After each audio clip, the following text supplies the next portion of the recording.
नमस्कार मेरे प्यारे दोस्तों, स्वागत है आपके अपने YouTube चैनल गुरुकुल प्लस पर। दोस्तों अगर अभी तक आपने वीडियो को लाइक नहीं किया तो फटाफट से वीडियो को लाइक कीजिए, कमेंट करके जरूर बताओ कैसा आपको वीडियो लग रहा है। इस वीडियो को एक कोई भी व्हाट्सएप ग्रुप है, जो भी आपका एजुकेशन ग्रुप है, वहां पर शेयर जरूर कर दिया करें, है ना, सो दैट मैं आपके लिए ऐसी कंटेंट बनाता रहूं। बच्चे जब लाइक कमेंट और शेयर करते हैं तो हम लोग मोटिवेट हो जाते हैं, आपके लिए बढ़िया से बढ़िया कंटेंट लाने की कोशिश करते हैं। दोस्तों बहुत ज्यादा मेहनत लगती है आपके पास कंटेंट आ पाता है, आप देख सकते हैं यार। और चैनल को सब्सक्राइब जरूर कर लीजिए, बगल में बेल आइकन जरूर प्रेस कर दीजिए, सो दैट फ्यूचर में आपसे कोई भी वीडियो मिस ना हो सके। डेली बेसिस पर साथियों मैं आपके लिए वीडियो ला रहा हूं, तो चैनल को सब्सक्राइब करके बेल आइकन जरूर प्रेस कर दिया करें। ठीक है भाई, चलिए। इसके अलावा साथियों बच्चा बोलते हैं सर जो पीडीएफ वगैरह हमें कहां मिलेगी, तो साथियों जो भी आपको पीडीएफ वगैरह जो क्लास की मिलती है वो आपको सब गुरुकुल प्लस की ऑफिशियल ऐप पर मिलेंगी, तो उसको आप डाउनलोड कर लीजिएगा। और बाकी डेली कोई आपको यहां पर मिलेंगी ई बुक वगैरह, टेस्ट सीरीज और अपडेटेड कंटेंट आपको यहां पर मिलेगा, जिसको आप गुरुकुल प्लस की ऑफिशियल ऐप को डाउनलोड कर सकते हैं। बाकी साथियों डिस्क्रिप्शन में लिंक डाल दूंगा, वहां से आप डाउनलोड कर लीजिएगा। यहां पर करंट अफेयर वगैरह की मैं जल्दी ही आपके लिए ई बुक वगैरह लॉन्च कर रहा हूं। ठीक है, बाकी साथियों विज्ञान चालीसा भी ले सकते हैं, जो कि वन ऑफ द बेस्ट आपके एग्जाम के लिए रहेगी। इसमें टॉप 5000 क्वेश्चन है, ठीक है, जो कि आपके रेलवे एसएससी के लिए वन ऑफ द बेस्ट है। ठीक है, और किसी प्रकार का डाउट इस नंबर से आप संपर्क कर सकते हैं, आपके सारे डाउट बच्चे क्लियर कर दिए जाएंगे। और बाकी साथियों एसएससी और रेलवे का एग्जाम पैक भी आप ले सकते हैं, जिसमें दोस्तों 10,000 से ज्यादा टेस्ट, यहाँ पर लगभग 12,000 प्लस टेस्ट मिलेंगे आपको। और इसमें दोस्तों 300 से ज्यादा फ्री टेस्ट हैं, जिसको फ्री टेस्ट को अटेंड कर सकते हो, बिल्कुल फ्री में है, जिसमें आपको ऑल ओवर इंडिया अपना इसको पता लग जाएगा आपका क्या स्कोर चल रहा है। डिस्क्रिप्शन में इसका भी लिंक डाल दूंगा, आप फ्री टेस्ट अटेंड कर सकते हैं। बाकी इस टेस्ट सीरीज को ले सकते हो कि वन ऑफ द बेस्ट आपके एग्जाम के लिए रहेगी, क्योंकि केवल 499 रुपए में आपको दी जा रही है। ठीक है भाई, तो साथियों स्टार्ट करते हैं आज की क्लास। मेरे प्यारे दोस्तों, अब यार हम आपसे भारत का भूगोल यानी इंडियन ज्योग्राफी संबंधित क्वेश्चन चर्चा करेंगे, जो आपके एग्जाम के लिए बहुत ज्यादा इंपॉर्टेंट है। दोस्तों हर क्वेश्चन आंसर देने के लिए मैं आपको 5 सेकंड का समय दूंगा, जिसका आंसर मुझे कमेंट बॉक्स में दीजिएगा, या फिर आप लास्ट में अपना स्कोर जरूर बताएं कितने क्वेश्चन आपके सही हो रहे हैं। ठीक है मेरे भाई, तो दोस्तों क्वेश्चन है आपका। सबसे पहले यार कुछ आपको 2-3 चीजें मैं ब्रीफ में बता देता हूँ, जो आपके एग्जाम के लिए यार बहुत इंपॉर्टेंट है। ठीक है, चलो आपको भारत का नक्शा ही बता देते हैं। दोस्तों अगर हम भारत की बात करें मेरे प्यारे दोस्तों, देखो साथियों ये अपना ग्लोब होता है, ये साथियों ग्लोब होता है, ये पूरा ग्लोब होता है, और इसमें अपना ये वाला पार्ट भारत है, ये हमारा भारत है। ठीक है, ये विश्व का नक्शा है, ग्लोब है, उसमें अपना ये वाला पार्ट भारत है, याद रखिएगा। और ठीक है, ये सबसे आपका लद्दाख वाला रीजन होता है, ये आपका दोस्तों बेसिकली भारत का दक्षिणतम बिंदु है। ये सब आपके भारत के पड़ोसी देश में आते हैं दोस्तों। ठीक है, चलिए जो जो आपके लिए इंपॉर्टेंट है वो हम आपको सब बता रहे हैं। खैर, और दोस्तों देखिए ये हमारा भारत का नक्शा है, ये देखिए आप भारत का नक्शा है, देख सकते हैं आप साथियों। और बिल्कुल न्यू नक्शा मैंने आपको बता दिया, एक सेकंड, आपको सही से दिख रहा है ना दोस्तों, ये हमारा भारत का नक्शा है। इसमें दोस्तों आप देखिए ये आपका सबसे ऊपर लद्दाख है, ठीक है, लद्दाख है। सबसे नीचे वाला पॉइंट आपका जी आता है, जी आपका है तमिलनाडु, बेसिकली कन्याकुमारी। ठीक है, और साथियों अगर हम जी बात करें यहाँ पर सबसे उत्तरी पॉइंट है आपका, जो कि साथियों उत्तरी पॉइंट है Indira call, Indira call, Indira call, जो कि उत्तरी बिंदु है, भारत का उत्तरी बिंदु है, उत्तरी बिंदु है। कुछ दोस्तों मैं आपको थ्योरी बता रहा हूँ जो आपके एग्जाम के लिए बहुत ज्यादा इंपॉर्टेंट है। ठीक है, और भारत का दोस्तों दक्षिणतम बिंदु आपका ये नीचे जो कन्याकुमारी है। साथियों यहाँ से क्या होता है जी, आपका दोस्तों बेसिकली अरब सागर है, ये आपका बंगाली खाड़ी है। यहाँ पर साथियों इंडियन ओशियन यानी कि हिंद महासागर मिलन होता है, यहाँ पर कन्याकुमारी दोस्तों 3 समुद्र का मिलन होता है। दोस्तों भारत का दक्षिणतम बिंदु यार, ये आपका दक्षिणतम बिंदु है, जो कि कन्याकुमारी, जो कि तमिलनाडु में आता है। कन्याकुमारी तमिलनाडु में आता है, कश्मीर टू कन्याकुमारी आपने सुना होगा मूवी और देखा होगा। और बाकी दोस्तों ये आपका गांधी गुजरात का, ये आपका है बेसिकली पश्चिमी बिंदु है गुजरात का, जो कि दोस्तों सर क्रीक। ठीक है, सर क्रीक ये आपका गुजरात का पश्चिमी बिंदु है, और पश्चिमी बिंदु है आपका। 4 डायरेक्शन में दोस्तों आते हैं, ईस्ट, वेस्ट, नॉर्थ, साउथ, 4 आपकी डायरेक्शन होती हैं। और ये हमारा भारत का दोस्तों पूर्वी बिंदु है, ये हमारा भारत का पूर्वी बिंदु है, जो कि अरुणाचल प्रदेश में साथियों, अरुणाचल प्रदेश में आपका भारत का पूर्वी बिंदु है, ये आपका भारत का पूर्वी बिंदु है। ठीक है, और जो कि साथियों नोट डाउन कर लीजिए, इंपॉर्टेंट आपके एग्जाम के लिए, पूर्वी बिंदु भारत का ये है। और जो कि साथियों पूर्वी बिंदु कौन है भारत का, वो है कीबीटू, जो कि अरुणाचल प्रदेश में आपका आता है। ठीक है मेरे भाई, अब साथियों अगर हम बात करें, एग्जाम में पूछेगा आपसे पश्चिमी बिंदु से लेकर पूर्वी बिंदु का डिस्टेंस कितना है, तो पश्चिमी बिंदु से लेकर पूर्वी बिंदु का जो डिस्टेंस है साथियों, बताओ भाई कितना है, बताओ भाई। पश्चिमी बिंदु से पूर्वी बिंदु तक का डिस्टेंस वो आपका 2933 किलोमीटर है। अगर दोस्तों हम बात करें इंदिरा कॉल, जो कि लद्दाख में आता है, इंदिरा कॉल से लेकर कन्याकुमारी तक का डिस्टेंस कितना पड़ता है, वो आपका 3214 किलोमीटर है। ठीक है, एग्जाम में कई बार दोस्तों ये सब चीज पूछ चुका है। ये आपका ट्रांस हिमालय वाला पार्ट होता है, और जो चीजें इंपॉर्टेंट थी वो मैंने आपको बता दी हैं। और बाकी यार ये साथियों आपका वर्ल्ड का नक्शा होता है, विश्व का नक्शा ये हमारा है, ये आपके सामने ये रहा दोस्तों, ये आपका वर्ल्ड मैप है। देखिए देख लीजिए, मैंने आपको पिक्चर के माध्यम में चीजें बताई हैं। और ये आपका भारत है, ये भारत है, ये आपका पाकिस्तान है, इसका आकार दोस्तों कुत्ते के आकार का है। ये पाकिस्तान है, ये चाइना है दोस्तों, ये भूटान है आपका। तो ये सब आपके दोस्तों हैं। और श्रीलंका की बाउंड्री आपकी यहाँ से भारत की लग जाती है साथियों, श्रीलंका है, और जो कि भारत से दोस्तों लगभग 20-22 किलोमीटर दूर स्थित है आपका। आप धनुषकोडी जाएंगे, धनुषकोडी दोस्तों 30-32 किलोमीटर दूर आपका स्थित है, ठीक है, श्रीलंका। और दो की साथियों आपका ये है, आपका श्रीलंका की बाउंड्री यहाँ से लग जाती है, और धनुषकोडी से आपको समुद्र होते हुए श्रीलंका जाना पड़ता है। ये आपकी दोस्तों बंगाली खाड़ी, ये आपका अरब सागर है, यहाँ पर दोस्तों इंडियन ओशियन का मिलन होता है। ये आपका मालदीव आता है यहाँ पर, ये सब आपके यहाँ चाइना, ये सब आपके आते हैं, ठीक है। ये सब हमारे पड़ोसी देश है, पाकिस्तान है, अफगानिस्तान है, आपके सब पड़ोसी देश में है, ठीक है भाई। तो दोस्तों आप ये भारत का नक्शा देख सकते हैं, ये हमारा भारत है, ये आपका भारत है, ठीक है। थाईलैंड आपका जी है। चलिए आप क्वेश्चन क्यों चलते हैं यार, और कुछ यार आपको थ्योरी भी बता दें, एक आध दो थ्योरी भी सुनना। देखो यार भारत का दोस्तों एक दो एग्जाम के इंपॉर्टेंट पॉइंट सुनिए, जो आपके एग्जाम के लिए बहुत बहुत ज्यादा यार मेरे भाई इंपॉर्टेंट है, ठीक है। क्योंकि दोस्तों यार एग्जाम में कहीं ना कहीं क्वेश्चन आप देखिए दोस्तों, जो मैं आपको थ्योरी बता रहा हूँ यार बिल्कुल अच्छे से करके जाना। थ्योरी बहुत इंपॉर्टेंट आपके एग्जाम के लिए, इसको नोट डाउन यार बिल्कुल अच्छे से कर लीजिएगा, ठीक है। देखो मैं आपको बता रहा हूँ, क्योंकि दोस्तों मैं बिल्कुल आपको निचोड़ लेके आप लोगों के लेके आया हूँ, बिल्कुल निचोड़ आपको बता रहा हूँ। अब दोस्तों अगर हम बात करें मेरे प्यारे दोस्तों भारत का भौतिक विशेषता, भारत की दोस्तों अगर भौतिक विशेषता की बात करें मेरे प्यारे दोस्तों, भारत का भौतिक विशेषता की बात करें दोस्तों, हमारा भारत उत्तरी गोलार्ध में आता है, भारत हमारा उत्तरी गोलार्ध में आता है साथियों, इंपॉर्टेंट है, याद रखिएगा, नोट डाउन कर लीजिएगा। भारत उत्तरी गोलार्ध में आपका आता है। और दोस्तों भारत का अगर हम बात करें, ये आपका भारत का दोस्तों बेसिकली जो हमारा भारत का नक्शा होता है वो चतुष्फलकीय आकार में होता है, चतुष्फलकीय आकार में होता है। ये आपका दोस्तों देशांतर विस्तार होता है, ये आपका देशांतर विस्तार होता है, देशांतर विस्तार होता है। ये आपका अक्षांशीय विस्तार होता है, नीचे वाला आपका अक्षांशीय विस्तार होता है, अक्षांशीय विस्तार, ठीक है मेरे भाई। और साथियों अगर हम देशांतीय विस्तार की बात करें, देशांतीय विस्तार आपका होता है 37 डिग्री 6 मिनट। और भारत का जो अक्षांशीय विस्तार होता है वो आपका साथियों होता है कितना, 8 डिग्री 4 मिनट होता है, 8 डिग्री 4 मिनट होता है।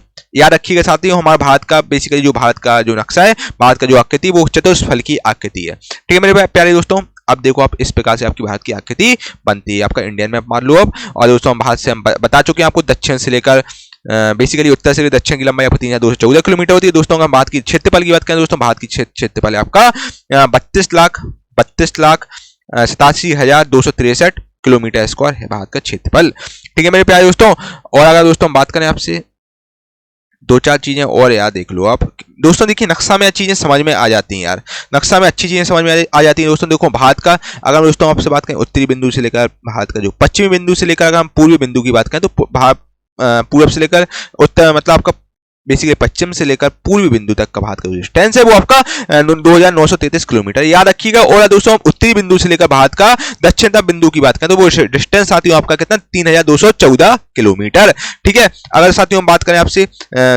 एग्जाम में पूछता है पश्चिमी बिंदु भारत का कौन सा है, वो आपका सर्करीक है। पूर्वी बिंदु कौन सा है, किबिटू है, जो कि अरुणाचल प्रदेश में आता है।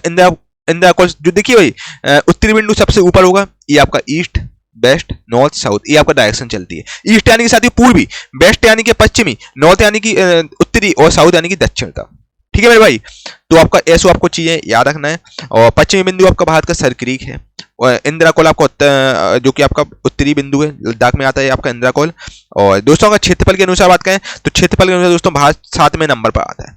दोस्तों नक्शा हम आपको साथियों बता देते हैं, नक्शा में और भी चीजें आपको समझ में आएंगी दोस्तों। कुछ 2-4-5 मिनट का मैं आपको समय लूंगा।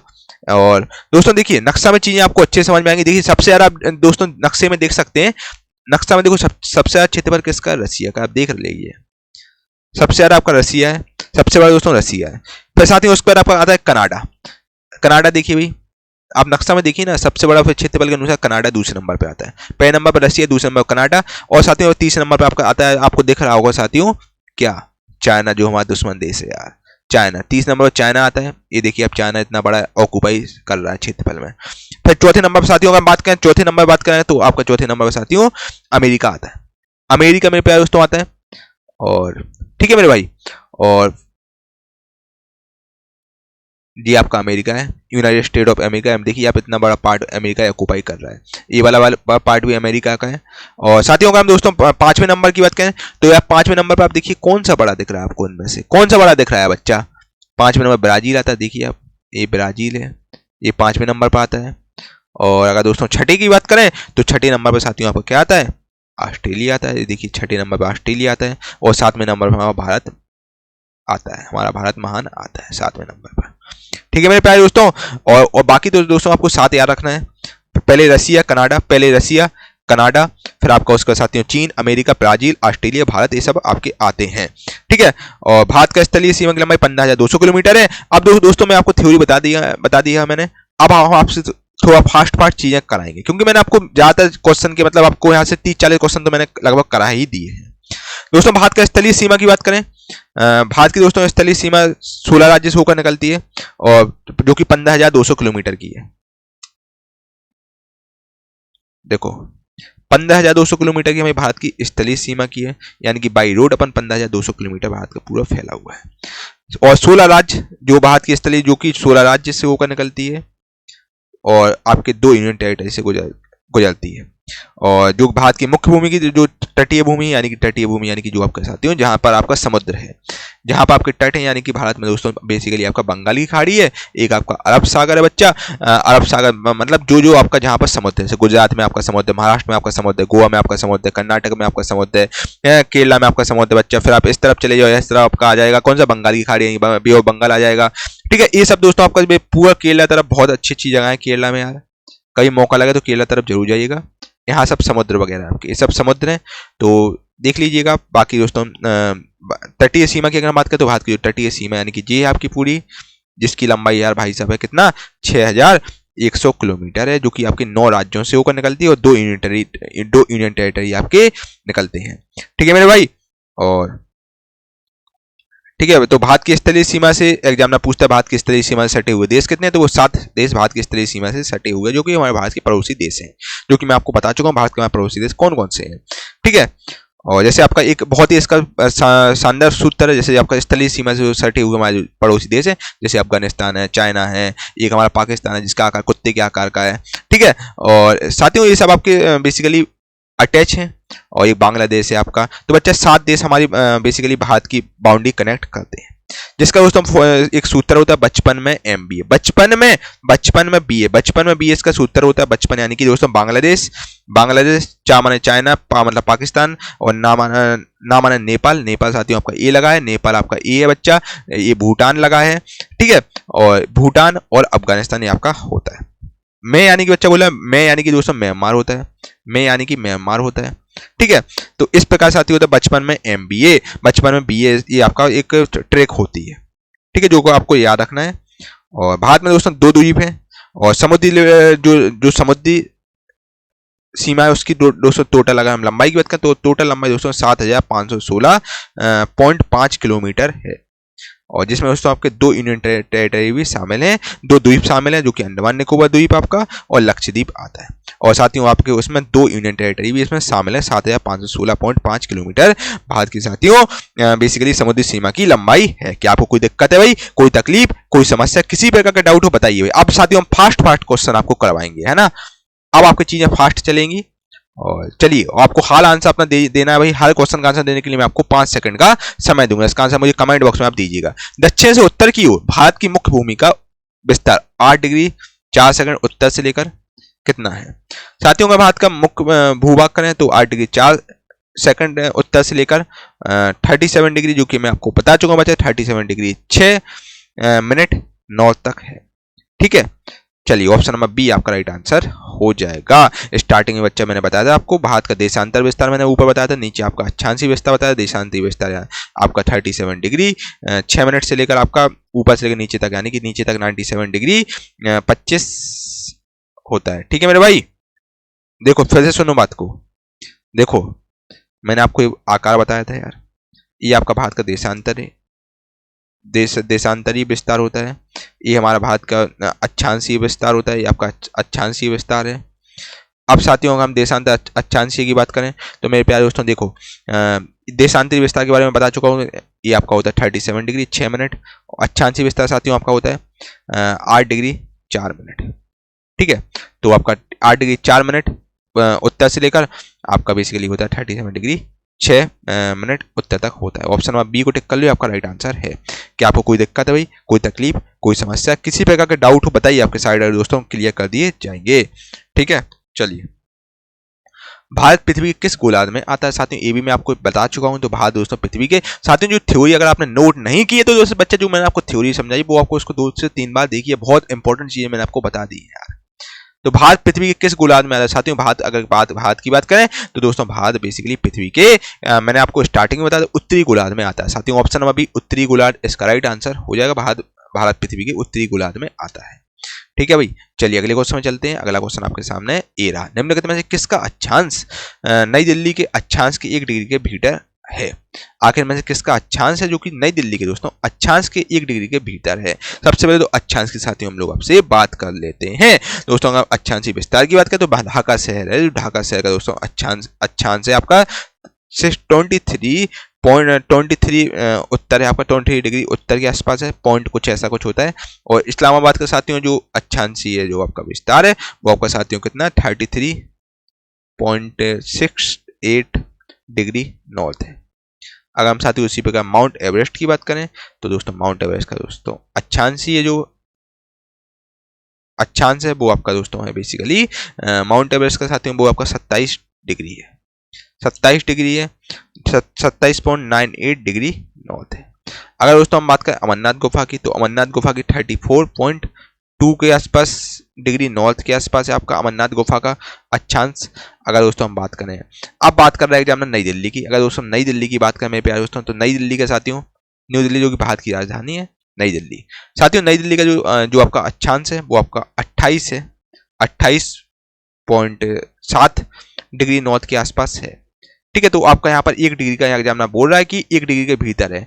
आखिर में किसका अक्षांश, नई दिल्ली के अक्षांश की 1 डिग्री भीतर है, यानी कि 1 डिग्री का डिफरेंस है। तो साथियों आपका एवरेस्ट राइट आंसर हो जाएगा। ऑप्शन नंबर सी एवरेस्ट को टिक कर लिया, आपका राइट आंसर हो जाएगा। क्या आपको कोई दिक्कत, कोई तकलीफ, कोई समस्या, किसी प्रकार का डाउट हो बताइए बच्चे, आपका साइड आउट क्लियर कर दिए जाएंगे। भारत के पश्चिमी बिंदु का नाम बताइए। बच्चा मैंने आपको बताया था भाई भारत का पश्चिमी बिंदु कौन सा है, तो बच्चा भारत का पश्चिमी बिंदु बिल्कुल सही, बिल्कुल सही। क्या बात है, क्या बात है, बिल्कुल सही। बताइए भारत का पश्चिमी बिंदु यार कौन सा है, जल्दी बताओ, जल्दी बताओ, भारत का पश्चिमी बिंदु कौन सा है, बताओ भाई, बताओ भाई भारत का पश्चिमी बिंदु आखिर कौन सा है, फटाफट से बताओ भारत का पश्चिमी बिंदु कौन सा है। ठीक है, बताओ भाई। दोस्तों यहाँ पर पश्चिमी बिंदु की बात चल रही है, ना कि पश्चिमी भाग की बात चल रही है ना। पश्चिमी बिंदु दोस्तों भारत की अगर हम बात करें तो भारत का पश्चिमी बिंदु आपका गौर माता है। ऑप्शन नंबर डी गौर माता को टिक कर लो, आपका राइट आंसर है। ये हमारा भारत का पश्चिमी बिंदु है गौर माता। ठीक है, ऑप्शन नंबर डी गौर माता जो कि साथियों भारत का पश्चिमी बिंदु जो कि गुजरात में आपका आता है। ठीक है,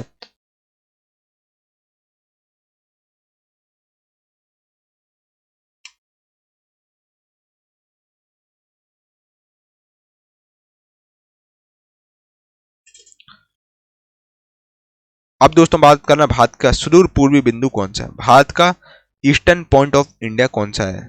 ठीक है, बताओ भाई भारत का दोस्तों पूर्वी बिंदु कौन सा है, यानी कि भारत का ईस्टर्न पॉइंट कौन सा है। बिल्कुल सही। चलिए जल्दी से बताइए अपना उत्तर, मैं आपके कमेंट देख रहा हूं यार, जल्दी से अपना उत्तर कमेंट बॉक्स में बताओ भाई। भारत के साथियों जो पूर्वी बिंदु आखिर कौन सा है, बताओ भाई। बिल्कुल सही, राइट आंसर दोस्तों हो जाएगा कीवी2।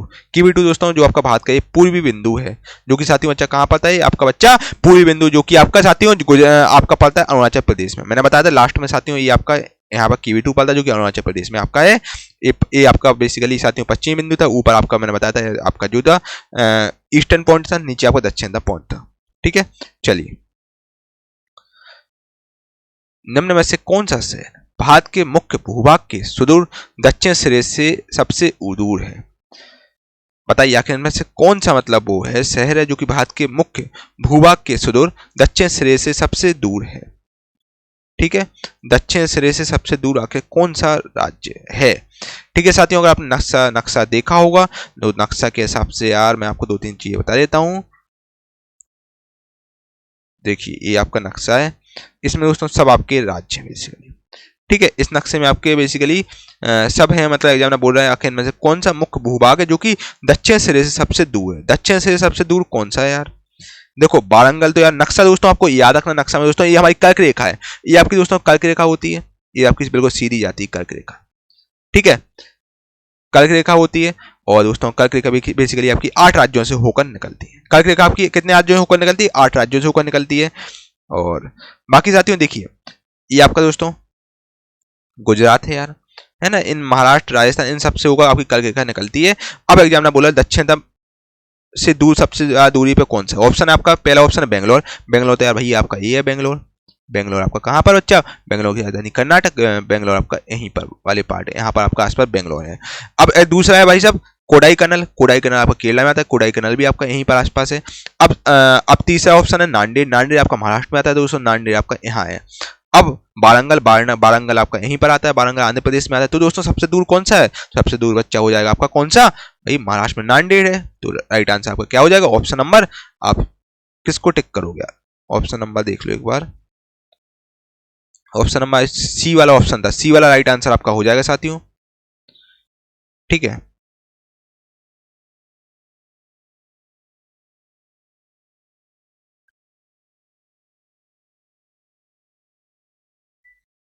ठीक है भाई, तो सी वाले को दोस्तों आप टिक कर लीजिए, आपका राइट आंसर है नांदेड़, ठीक है। ऑप्शन नंबर सी नांदेड़ जो कि महाराष्ट्र में आता है, ये आपका राइट आंसर हो जाएगा। नांदेड़ आपका साउथ से दूर में है, ठीक है।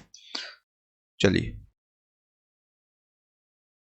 अगला क्वेश्चन दोस्तों आपके सामने ये रहा, देखिए भाई, इनमें से किस भारतीय राज्य में सूर्योदय सबसे पहले होता है? दोस्तों आखिर में से कौन सा जो भारतीय राज्य यहाँ पर सूर्योदय सबसे पहले होता है? तो सबसे ज्यादा दोस्तों सबसे पहले सूर्योदय होता है वो आपका होता है साथियों अरुणाचल प्रदेश में होता है, ठीक है। Option number D Arunachal Pradesh का राइट आंसर हो जाएगा दोस्तों। अरुणाचल प्रदेश में दोस्तों आपका सबसे पहले सूर्योदय होता है, ठीक है। सूर्योदय सबसे पहले अरुणाचल प्रदेश में होता है। पूर्वी भागों में उत्तर पूर्वी राज्यों में सूर्योदय सबसे पहले होता है, ठीक है। और दोस्तों सूर्य डूबते समय जो सूर्य आपका नॉर्वे में डूबता है, ठीक है। चलिए भाई, तो राइट आंसर आपका अरुणाचल प्रदेश हो जाएगा। इसको दोस्तों हम लोग इस राज्य को दोस्तों भारत में उगते हुए सूरज की भूमि भी हम कहते हैं अरुणाचल प्रदेश को, ठीक है। ऑप्शन नंबर डी आपका राइट आंसर होगा, अरुणाचल प्रदेश आपका लास्ट में आता है। चलिए पूर्वी पार्ट है आपका, ठीक है। पूर्वी हमारे 7 सिस्टर में आपका अरुणाचल प्रदेश भी शामिल है, ठीक है। पूर्वोत्तर राज्य में आपके अरुणाचल प्रदेश साथियों आता है। भारत को कितने भूकंप क्षेत्र सिस्मो जोन में विभाजित किया गया है? भारत को कितने भूकंप क्षेत्र यानी कि सिस्मो जोन में शामिल किया गया है? तो बताइए भाई आखिर आपके हिसाब से कौन सा ऑप्शन सही होना चाहिए, ठीक है। तो साथियों मेरे प्यारे दोस्तों, तो भारत को कितने भूकंप क्षेत्र यानी सिस्मो जोन में विभाजित किया गया है? तो दोस्तों भारत को बेसिकली आपका 4 भूकंप क्षेत्र सिस्मो जोन में विभाजित किया गया है। सेकंड, थर्ड, फोर्थ और फिफ्थ वर्गी क्लासीफाई में किया गया है। ऑप्शन नंबर ये 4 राइट आंसर हो जाएगा। चलिए ये आपके कोड वर्ड होते हैं, भूकंप जब आते हैं उसका कोड वर्ड दिया जाता है। भारतीय मानक समय से अंश या डिग्री पूर्व देशांतर के अनुरूप है। भारतीय मानक समय यानी कि INS, ठीक है। तो दोस्तों जो भारतीय मानक समय है मेरे प्यारे दोस्तों आखिर कितने डिग्री पूर्व देशांतर के अनुरूप है, ठीक है भाई। तो बताइए आखिर इनमें से कौन सा ऑप्शन है यार आपका सही होगा, ठीक है। यार नक्शा से कुछ चीजें समझ में आ जाती हैं यार, ये देखो नक्शा ही आपको बता देते हैं यार। दोस्तों ज्योग्राफी ऐसी चीज है इसमें आपको एक एक नक्शे से चीजें और अच्छे क्लैरिफिकेशन होते हैं। तो नक्शा आप बिल्कुल स्क्रीनशॉट इसका मान लीजिए।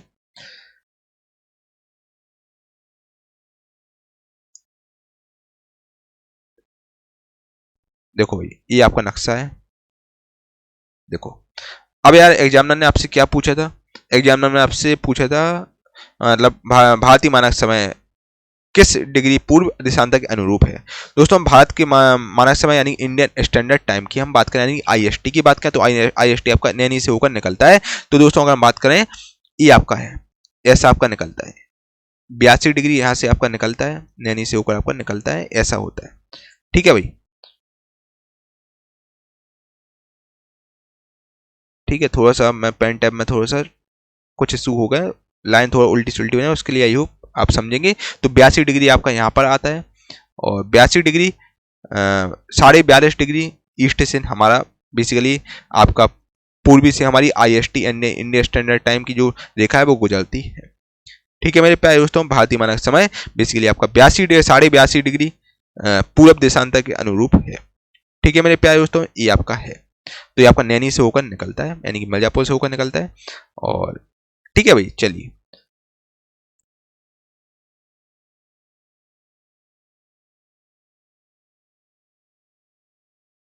अब देखो, तो राइट आंसर क्या हो जाएगा, 82.5 डिग्री हो जाएगा। ऑप्शन नंबर बी को टिक कर लियो, आपका राइट आंसर है।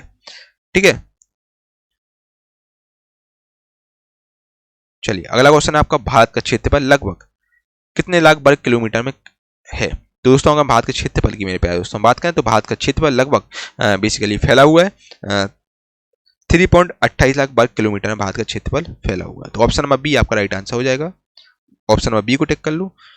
ठीक है, ये मैं आपको पहले ही बता चुका था। कुल क्षेत्रफल के संदर्भ में विश्व की सबसे बड़े देशों में भारत किस स्थान पर दोस्तों आता है। अगर हम कुल क्षेत्रफल की दृष्टि से दोस्तों बात करें, तो उसमें विश्व की सबसे बड़े देशों में भारत दोस्तों किस नंबर पर आता है। दोस्तों अगर हम क्षेत्रफल की दृष्टि से बात करें, तो क्षेत्रफल की दृष्टि से भारत 7वें नंबर पर आता है। सबसे पहले आपका रसिया आता है। ये भी मैं आपको बता चुका था। Option number D 7 right answer हो जाएगा। साथियों जो मैंने 10-12 मिनट की आपको थ्योरी बताई, वो बहुत ज्यादा इंपॉर्टेंट निचोड़ में आपके लिए लेके आया था। तो उसको आप बिल्कुल अच्छे से देखिएगा, उसको बिल्कुल भी इसके मत कीजिएगा। एक बार या 2 बार उसको वीडियो को आप जरूर मतलब पीछे करके आप देख लीजिएगा। ठीक है भाई, चलिए भारत सेलेस के उत्तर में स्थित, भारत आगे किसके उत्तर में स्थित है बताइए। चलिए बताइए फटाफट से बताइए, आगे भारत किसके उत्तर में स्थित है। तो बताइए फटाफट से अपना उत्तर कमेंट बॉक्स में बताइए।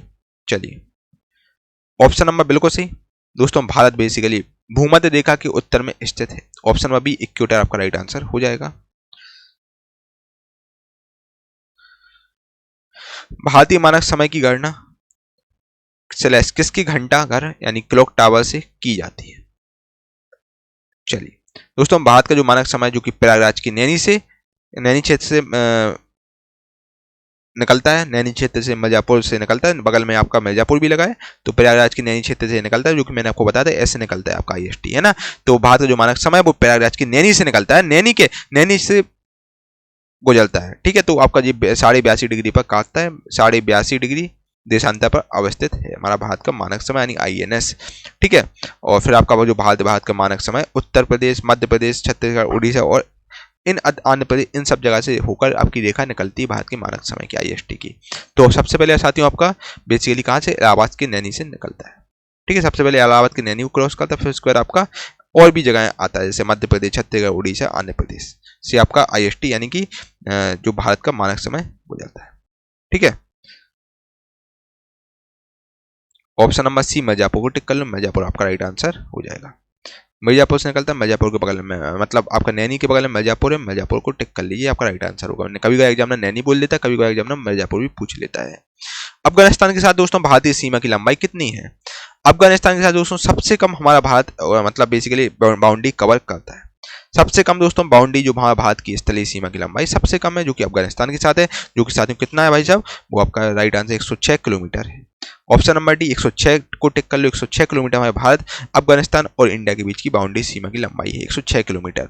ठीक है, और अगर दोस्तों भारत और अफगानिस्तान की बात करें, तो भारत और अफगानिस्तान के बीच जो रेखा काटती है वो आपकी बेसिकली जो रेखा है वो आपकी डुरंड रेखा है। जो रेखा है और इसका जो रेखा बेसिकली खींची थी, ये किसने खींची थी, आपका सर डुरंड ने ये रेखा खींची थी, जो कि 1886 में खींची थी भारत और अफगानिस्तान के बीच में।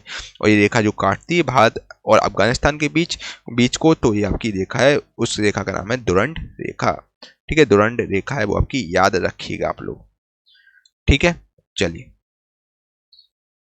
निम्नलिखित में से कौन सा राज्य बांग्लादेश के साथ अपनी सीमा साझा नहीं करता है।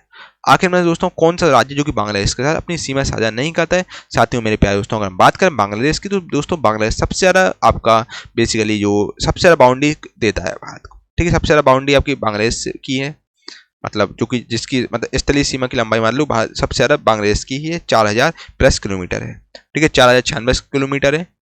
ठीक है, और आखिर में कौन सा राज्य जो कि बांग्लादेश के साथ अपनी सीमा साझा नहीं करता है, कौन सा राज्य भाई बताओ।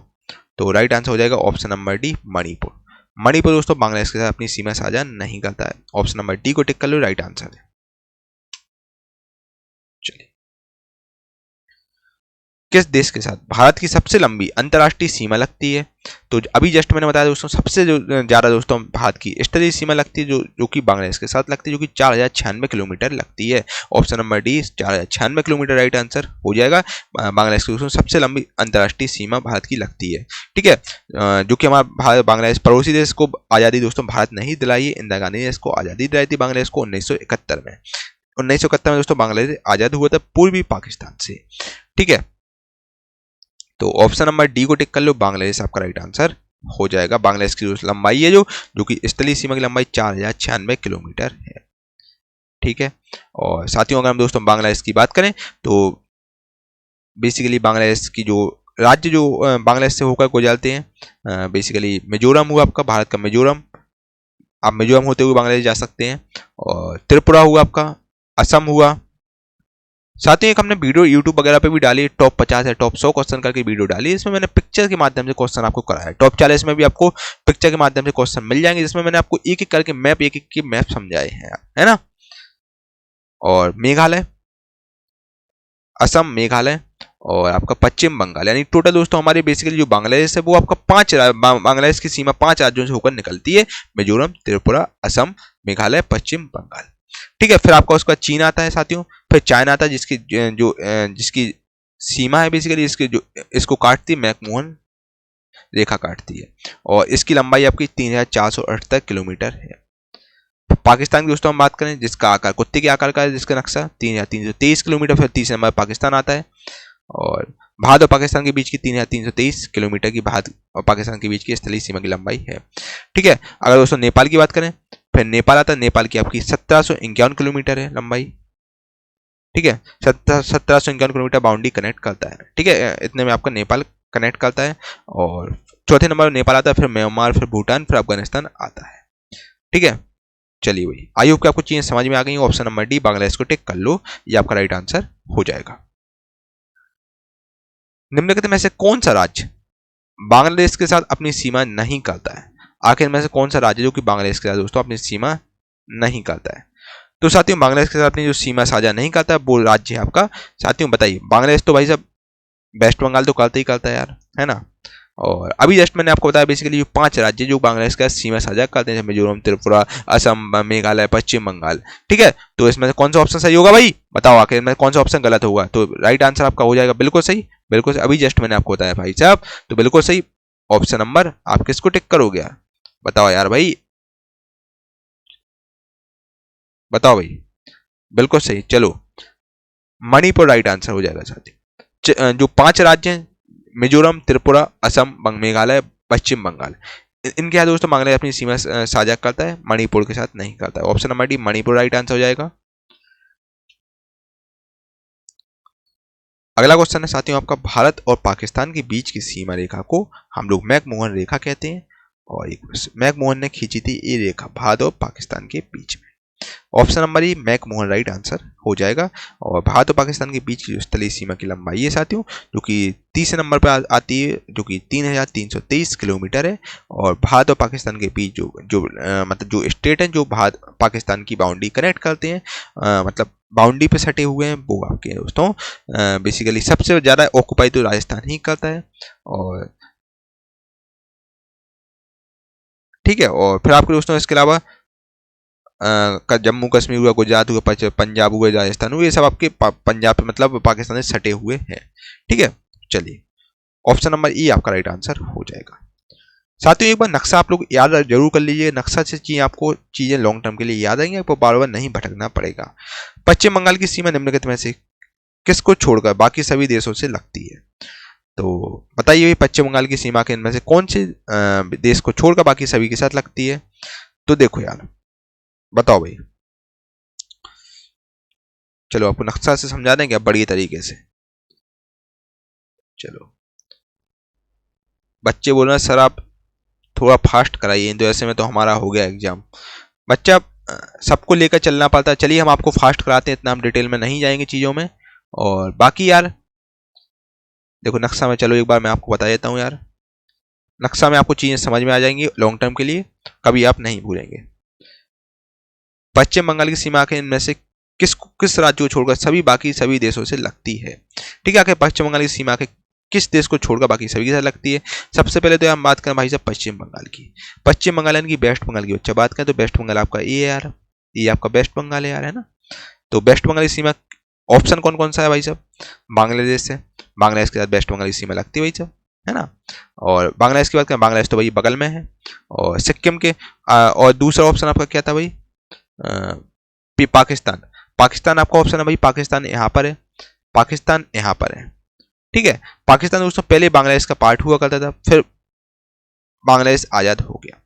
ठीक है, तो आपका हो जाएगा। ठीक है, तो पाकिस्तान आपका बंगाल के बगल में था आपका पाकिस्तान। तो ये आपका बेसिकली पहले पाकिस्तान हुआ करता था 1971 के समय, फिर इसको आज़ादी मिल गई थी, अब बांग्लादेश बन गया था। ठीक है, तो पाकिस्तान दोस्तों आपका राइट आंसर हो जाएगा। पाकिस्तान की सीमा दोस्तों आपकी पश्चिम बंगाल से नहीं गुजरती है। ठीक है, तो आपका right answer option number B Pakistan को टिक कर लीजिए, ये आपका राइट आंसर है। और बाकी ऑप्शन भी वो सुनिए, भूटान आपका ए है यार, भूटान के साथ ही बात करें, भूटान ए है, भूटान भी छुपता है भाई, जब भूटान होते हुए आप बांग्लादेश जा सकते हैं। और अब है चौथा ऑप्शन कौन सा था आपका? नेपाल। नेपाल साथियों, नेपाल भी आपका ए लगा है, नेपाल होते हुए आपकी बांग्लादेश आप जा सकते हैं। ठीक है, तो राइट आंसर आपका हो जाएगा भैया पाकिस्तान। पाकिस्तान को टिक कर लो, पाकिस्तान की सीमा आपकी बांग्लादेश से कनेक्ट नहीं होती है। ठीक है, चलिए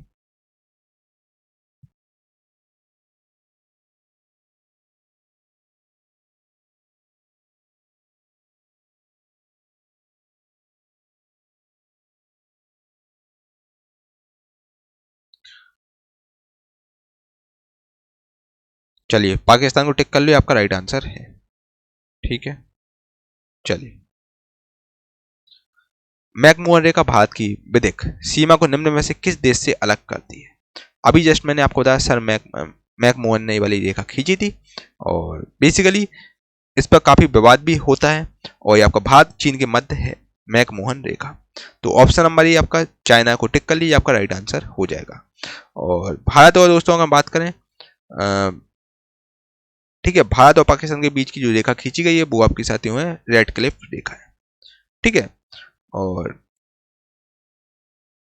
चलिए ऑप्शन नंबर ये चाइना को टिक कर लीजिए, बहुत इंपॉर्टेंट क्वेश्चन आपके एग्जाम के पॉइंट ऑफ व्यू से है। ठीक है, चलिए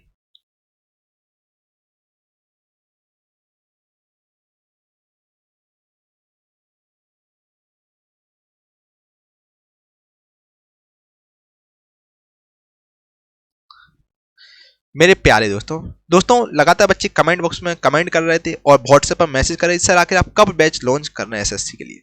दोस्तों वो दिन आ गया, मैंने आप लोगों के दोस्तों सफलता बैच लॉन्च, क्योंकि वन ऑफ द बेस्ट है ये आपका दोस्तों बैच, बाकी में आपको सफलता दिलाने का काम करेगा। साथियों किरण की जो लेटेस्ट जीके की बुक आती है 14,000 प्लस वाली बुक आती है, उसका पूरा निचोड़ हम लोग लेकर आए हैं दोस्तों। इसमें आपके एसएससी के जितने भी एग्जाम होते हैं सब आपके कवर हो जाएंगे, JE, SSC, JUS, CGL, CPU, MTS, आपके सिलेक्शन फेज के जितने भी एग्जाम होते हैं सब आपके कवर हो जाएंगे। ठीक है, सारे के इंपॉर्टेंट प्रीवियस ईयर क्वेश्चन हम आपके लिए लेकर आए हैं जो बहुत बहुत ज्यादा इंपॉर्टेंट है। इस बुक के दोस्तों बेसिकली हमने क्या किया है, इसमें छटनी की है, कुछ क्वेश्चन 1994 में पूछे गए फिर उसका रिपीट नहीं हुए, इसमें रखे गए हैं, वो हमने हटा दिए हैं। इसमें दोस्तों आपको top 5,000 super selected chapter wise PYQs मिलेंगे, सुपर सिलेक्टेड, जो आपके एग्जाम के लिए बहुत बहुत बहुत ज्यादा इंपॉर्टेंट है। ठीक है, 5,000 से लगभग 6-7 हजार के आसपास, आपको 6,000 के आसपास क्वेश्चन मिलेंगे जो आपके एग्जाम के लिए बहुत बहुत इंपॉर्टेंट सुपर सिलेक्टेड क्वेश्चन। कोई आपका 8 बार पूछा गया, कोई 10 बार पूछा गया है, बस वही आपको मिलेंगे। और दोस्तों इसकी एक खासियत और है, आपका ये बैच है ना इंग्लिश हिंदी दोनों में रहेगा, जो इंग्लिश वाले बच्चे हैं उनके लिए भी इंपॉर्टेंट है, हिंदी में भी रहेगा, इंग्लिश हिंदी बायलैंग्वेज आपको कंटेंट मिलेगा। और ये आपका दोस्तों batch one of the best आपके एग्जाम के लिए रहेगा। और इस बैच को दोस्तों आप ले सकते हो कि वन ऑफ द बेस्ट है और आपकी यहाँ से बड़ी तरीके से प्रैक्टिस हो जाएगी। दोस्तों आप जान रहे हैं एग्जाम के लिए बहुत कम समय बचा है और MTS का दोस्तों आपका 1 महीने बाद पेपर है, बच्चा बिल्कुल तैयार हो जाओ। और इसके अलावा दोस्तों आप जीके का, पहले क्या था अपन जीके स्किप भी कर देते तो काम बन जाता था, लेकिन दोस्तों अब जीके से ही आपकी मेरिट बनेगी यार। MTS में दोस्तों जीके के बिना कुछ हो नहीं पाएगा, जीके इंग्लिश के बिना, तो आपको जीके बहुत इंपॉर्टेंट रोल प्ले करती है। बाकी दोस्तों CGL वगैरह में मेंस में जीके आने लगी है, CHS में मेंस में आने लगी, तो बच्चा जीके को आपको इसको स्किप नहीं करना, जीके को आपको सीरियसली लेना है। आपने कहीं भी पेड कोर्स लिया हो, कहीं भी लिया हो, कोई दिक्कत नहीं, बच्चे प्रैक्टिस बैच आप लोग जरूर लेके देखिए, ये आपको बाकी में सफलता दिलाने का काम करेगा। आपकी प्रैक्टिस बहुत तरीके से हो जाएगी, टाइमर वगैरह भी हम लोग आपके लिए लेकर आए हैं, वो आपको थ्योरी बेस में कराई जाएगी, है ना, जो आपके एग्जाम के लिए बहुत ज्यादा इंपॉर्टेंट चीज है, सब आपको दोस्तों यहाँ पर मिलेगा। दोस्तों ये बैच आपके लिए one of the best batch होने वाला है और इस कोर्स की प्राइस फी बेसिकली 1999 रुपए, जो कि आपको डिस्काउंट पीरियड में दोस्तों केवल और केवल 251 रुपए आपसे मात्र सहयोग राशि ली जा रही है, ताकि हम लोग ऐप का सर्वर चार्ज वगैरह निकाल सके। साथ ही आपको इस कंप्लीट बैच मिलेगा, व्यू डेमो में जाकर आप देख सकते हैं। स्ट्रेटेजी का दोस्तों को 12-13 घंटे की स्ट्रेटेजी की भी क्लास मिलेगी, ठीक है। स्ट्रेटेजी के आपको कंप्लीट मिलेगा, बिल्कुल चैप्टर वाइज मिलेगा स्ट्रेटेजी का, उसका पीडीएफ भी आपको बाकायदा मिलेगा। और कंप्लीट दोस्तों ये जो करंट पब्लिकेशन का निचोड़ हम लेके आए हैं, इसका कंप्लीट आपको साथियों पीडीएफ वगैरह भी आपको मिल जाएगा। और जो कि दोस्तों केवल और केवल आपको सुपर कॉम्बो डील चल रही है, जो कि 251 रुपए में आपको ये बैच दिया जा रहा है। इसको आप ले सकते हैं, जो कि ऑफर कुछ ही समय के लिए वैलिड है।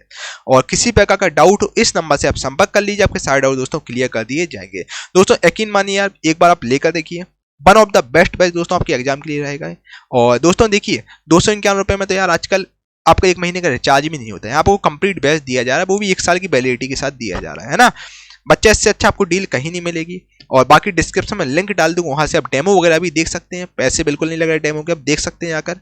और स्ट्रेटेजी के बिल्कुल आपको तरीके से यहाँ पर बिल्कुल मिलेगा। हिस्ट्री का आपको बिल्कुल एंशिएंट हिस्ट्री होगा, मेडिवल होगा, मॉडर्न होगा, बिल्कुल आपको तरीके से मिलेगा। और इंग्लिश हिंदी दोनों में कंटेंट है, तो इसको साथियों आप ले सकते हैं। किसी प्रकार का डाउट हो इस नंबर से आप संपर्क कर लीजिए, आपके सारे डाउट दोस्तों क्लियर कर दिए जाएंगे। बाकी डिस्क्रिप्शन में गुरुकुल प्लस ऑफिशियल की लिंक डाल दूंगा, तो वहां से आप एप्लीकेशन पर जाकर देख सकते हैं, ठीक है भाई। मेरे प्यारे दोस्तों, अब हम लोग आपसे यार जहांगीर संबंधित क्वेश्चन चर्चा कर रहे हैं। जहांगीर भाई साहब किसका बेटा था? जहांगीर आपका अकबर का बेटा था। अकबर का बेटा था जहांगीर, और जहांगीर का पुत्र शाहजहां हुआ करता था। और जहांगीर के शासनकाल की बात करें तो इसका शासनकाल आपका 1605 से लेकर 1627 तक चला है। और इसके दोस्तों शासनकाल में चित्रकला का एक स्वर्ण युग था, चित्रकला पर बहुत ज्यादा इसने जोर दिया था, ठीक है। और इसके अलावा दोस्तों ठीक है, और जहांगीर ने दोस्तों लगभग 22 साल शासन किया, 1605 से लेकर 1627 तक इसने शासन किया है जहांगीर ने। और जहांगीर दोस्तों 3 पत्नियां हुआ करती थी, 3 पत्नियां थी, जो कि मैं आपको बताऊंगा। और इसका जन्म दोस्तों 1550 में इसका जन्म हुआ था, जो कि फतेहपुर सीकरी आगरा में इसका जन्म हुआ था। फतेहपुर सीकरी में इसका जन्म हुआ था जहांगीर का। और बचपन का नाम दोस्तों जहांगीर का सलीम हुआ करता था, याद रखिए बचपन का नाम सलीम था जहांगीर का। और इसके मेन सलाहकार थे कौन? अब्दुल रहीम खाने खाना। इसके मेन मतलब मेन आपके सलाहकार थे अब्दुल रहीम खाने खाना, ठीक है। अब क्वेश्चन पे चलते हैं मेरे भाई। क्वेश्चन आपका क्या बोलता है? सर थॉमस रो इंग्लैंड के किंग जेम्स फर्स्ट के आधिकारिक राजदूत के रूप में किस मुगल सम्राट के दरबार में आया था? दोस्तों जो सर थॉमस रो जो कि इंग्लैंड से आया था, जो कि आपका किंग्स जेम्स फर्स्ट का आधिकारिक राजदूत था, ठीक है। और जो कि दोस्तों आपका जहांगीर शासनकाल में आया था। ऑप्शन नंबर डी जहांगीर इसका राइट आंसर हो जाएगा। और ये आपका सर थॉमस रो जो कि इंग्लैंड से आया था, जो कि 615 ईस्वी में आया था जहांगीर शासनकाल में भारत में। ऑप्शन नंबर डी को टिक कर लियो, आपका राइट आंसर है। अगला क्वेश्चन है आपका सेलेस ने मेहर उन्निसा से निकाय किया था। आखिर किसने मेहर उन्निसा से निकाय किया था, जिसे उन्होंने नूर जहां यानी कि विश्व ज्योति की उपाधि प्रदान की थी, ठीक है भाई। जब विश्व ज्योति आके किसको उपाधि दी गई थी बताइए मेरे भाई? तो ये आपका राइट आंसर हो जाएगा, बिल्कुल सही, ऑप्शन नंबर डी जहांगीर। दोस्तों जहांगीर ने जहांगीर की तीसरी पत्नी का नाम था दोस्तों मेहर उन्निसा था, जिसको हम लोग नूर जहां के नाम से जानते हैं, और जैसे विश्व ज्योति को उपाधि दी गई जहांगीर द्वारा। और दोस्तों जहांगीर की तीसरी बेगम थी, ठीक है। ऑप्शन नंबर जहांगीर सबसे ज्यादा प्यार लगाओ जहांगीर का इसी से था, आपका नूर जहां से था, ठीक है। और दोस्तों जहांगीर की 3 पत्नी थी। एक तो जहांगीर की भाई सब मानबाई हुआ करती थी, तो यहाँ समझा देते हैं आपको। जहांगीर की पत्नी थी भाई, फर्स्ट पत्नी जहांगीर कौन थी? मानबाई थी, मानबाई थी। दूसरी पत्नी जहांगीर की जोधाबाई थी।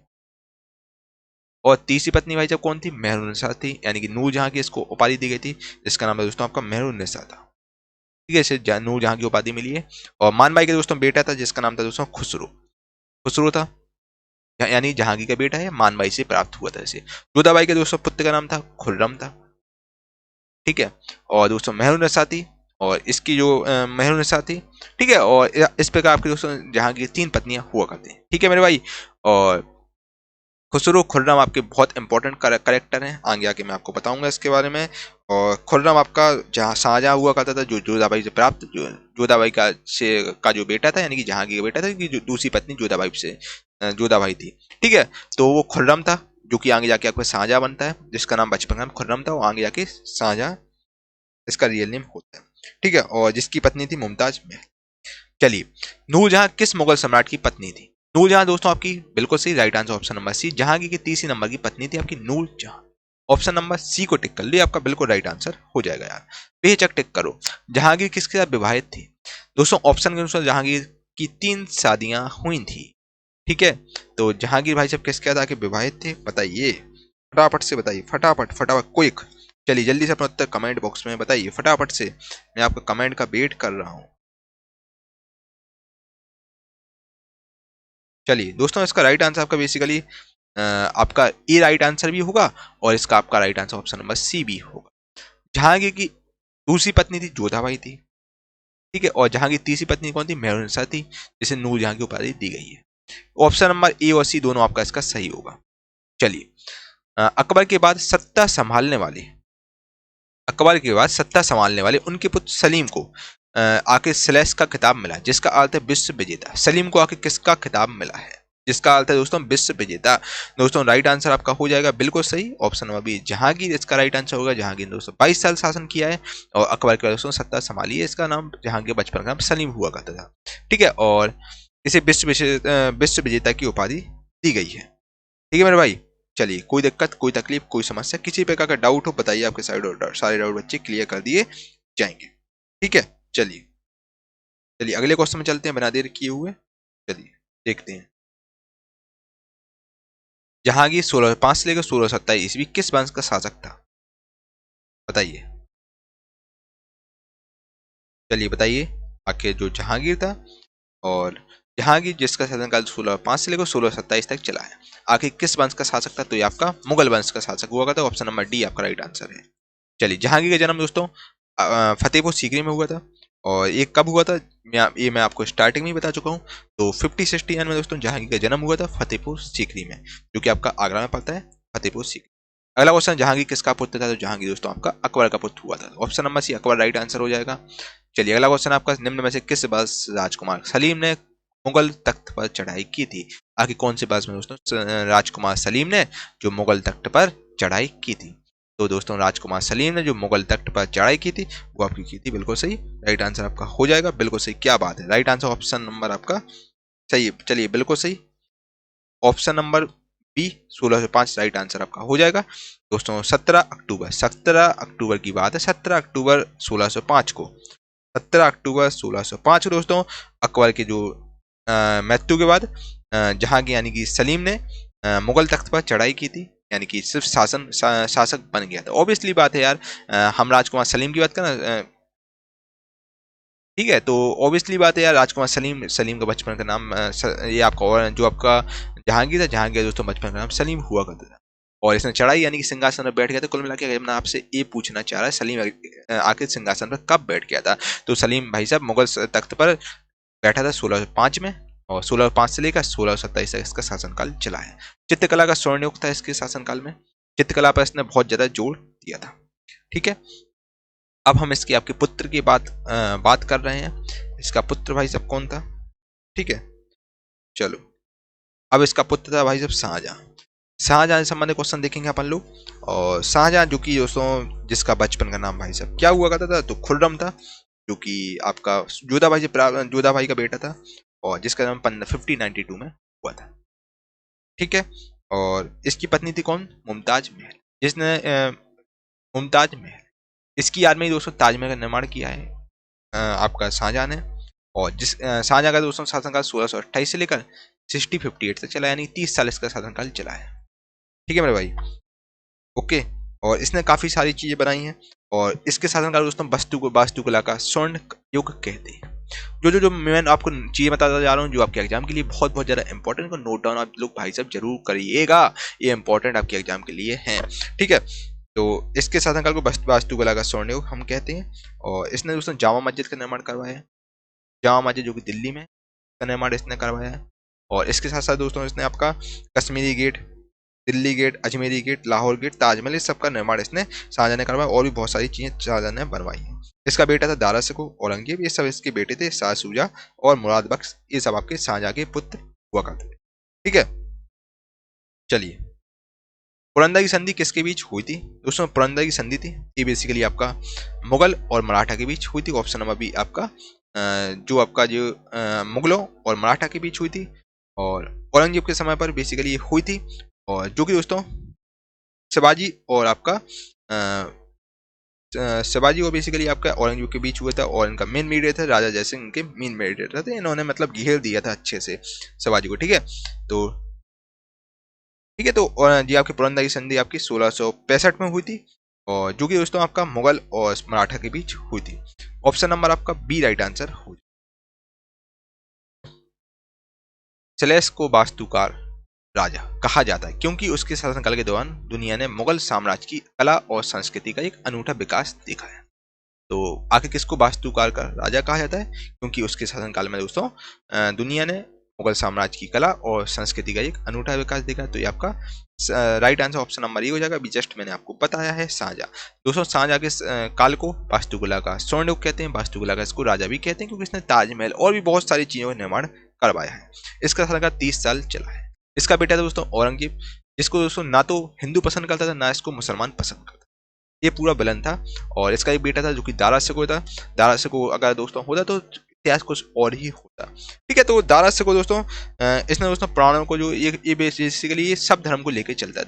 दारा शिकोह जो था आपका ये सब धर्म को लेकर चलता था। एक हाथ में एक भगवत गीता लेता था और एक हाथ में आपका कुरान लेता था, मतलब सब धर्म को लेकर चलता था ये दारा शिकोह। और इसने दोस्तों काफी टैलेंटेड पर्सनालिटी थी, दारा शिकोह काफी पढ़ा लिखा था। और उसी प्रकार दोस्तों जो दारा शिकोह आपका पढ़ा लिखा था, उसी प्रकार दोस्तों औरंगजेब था, वो आपका शुरू से इसको मिलिट्री ट्रेनिंग दी गई थी।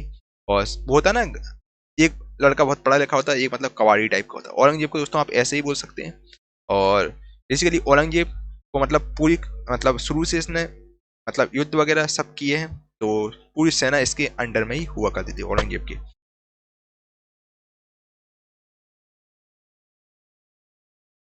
तो इसका आपका राइट आंसर ऑप्शन नंबर ये हो जाएगा शाहजहां, ठीक है। ऑप्शन नंबर शाहजहां को टिक कर लिया, बिल्कुल राइट आंसर है।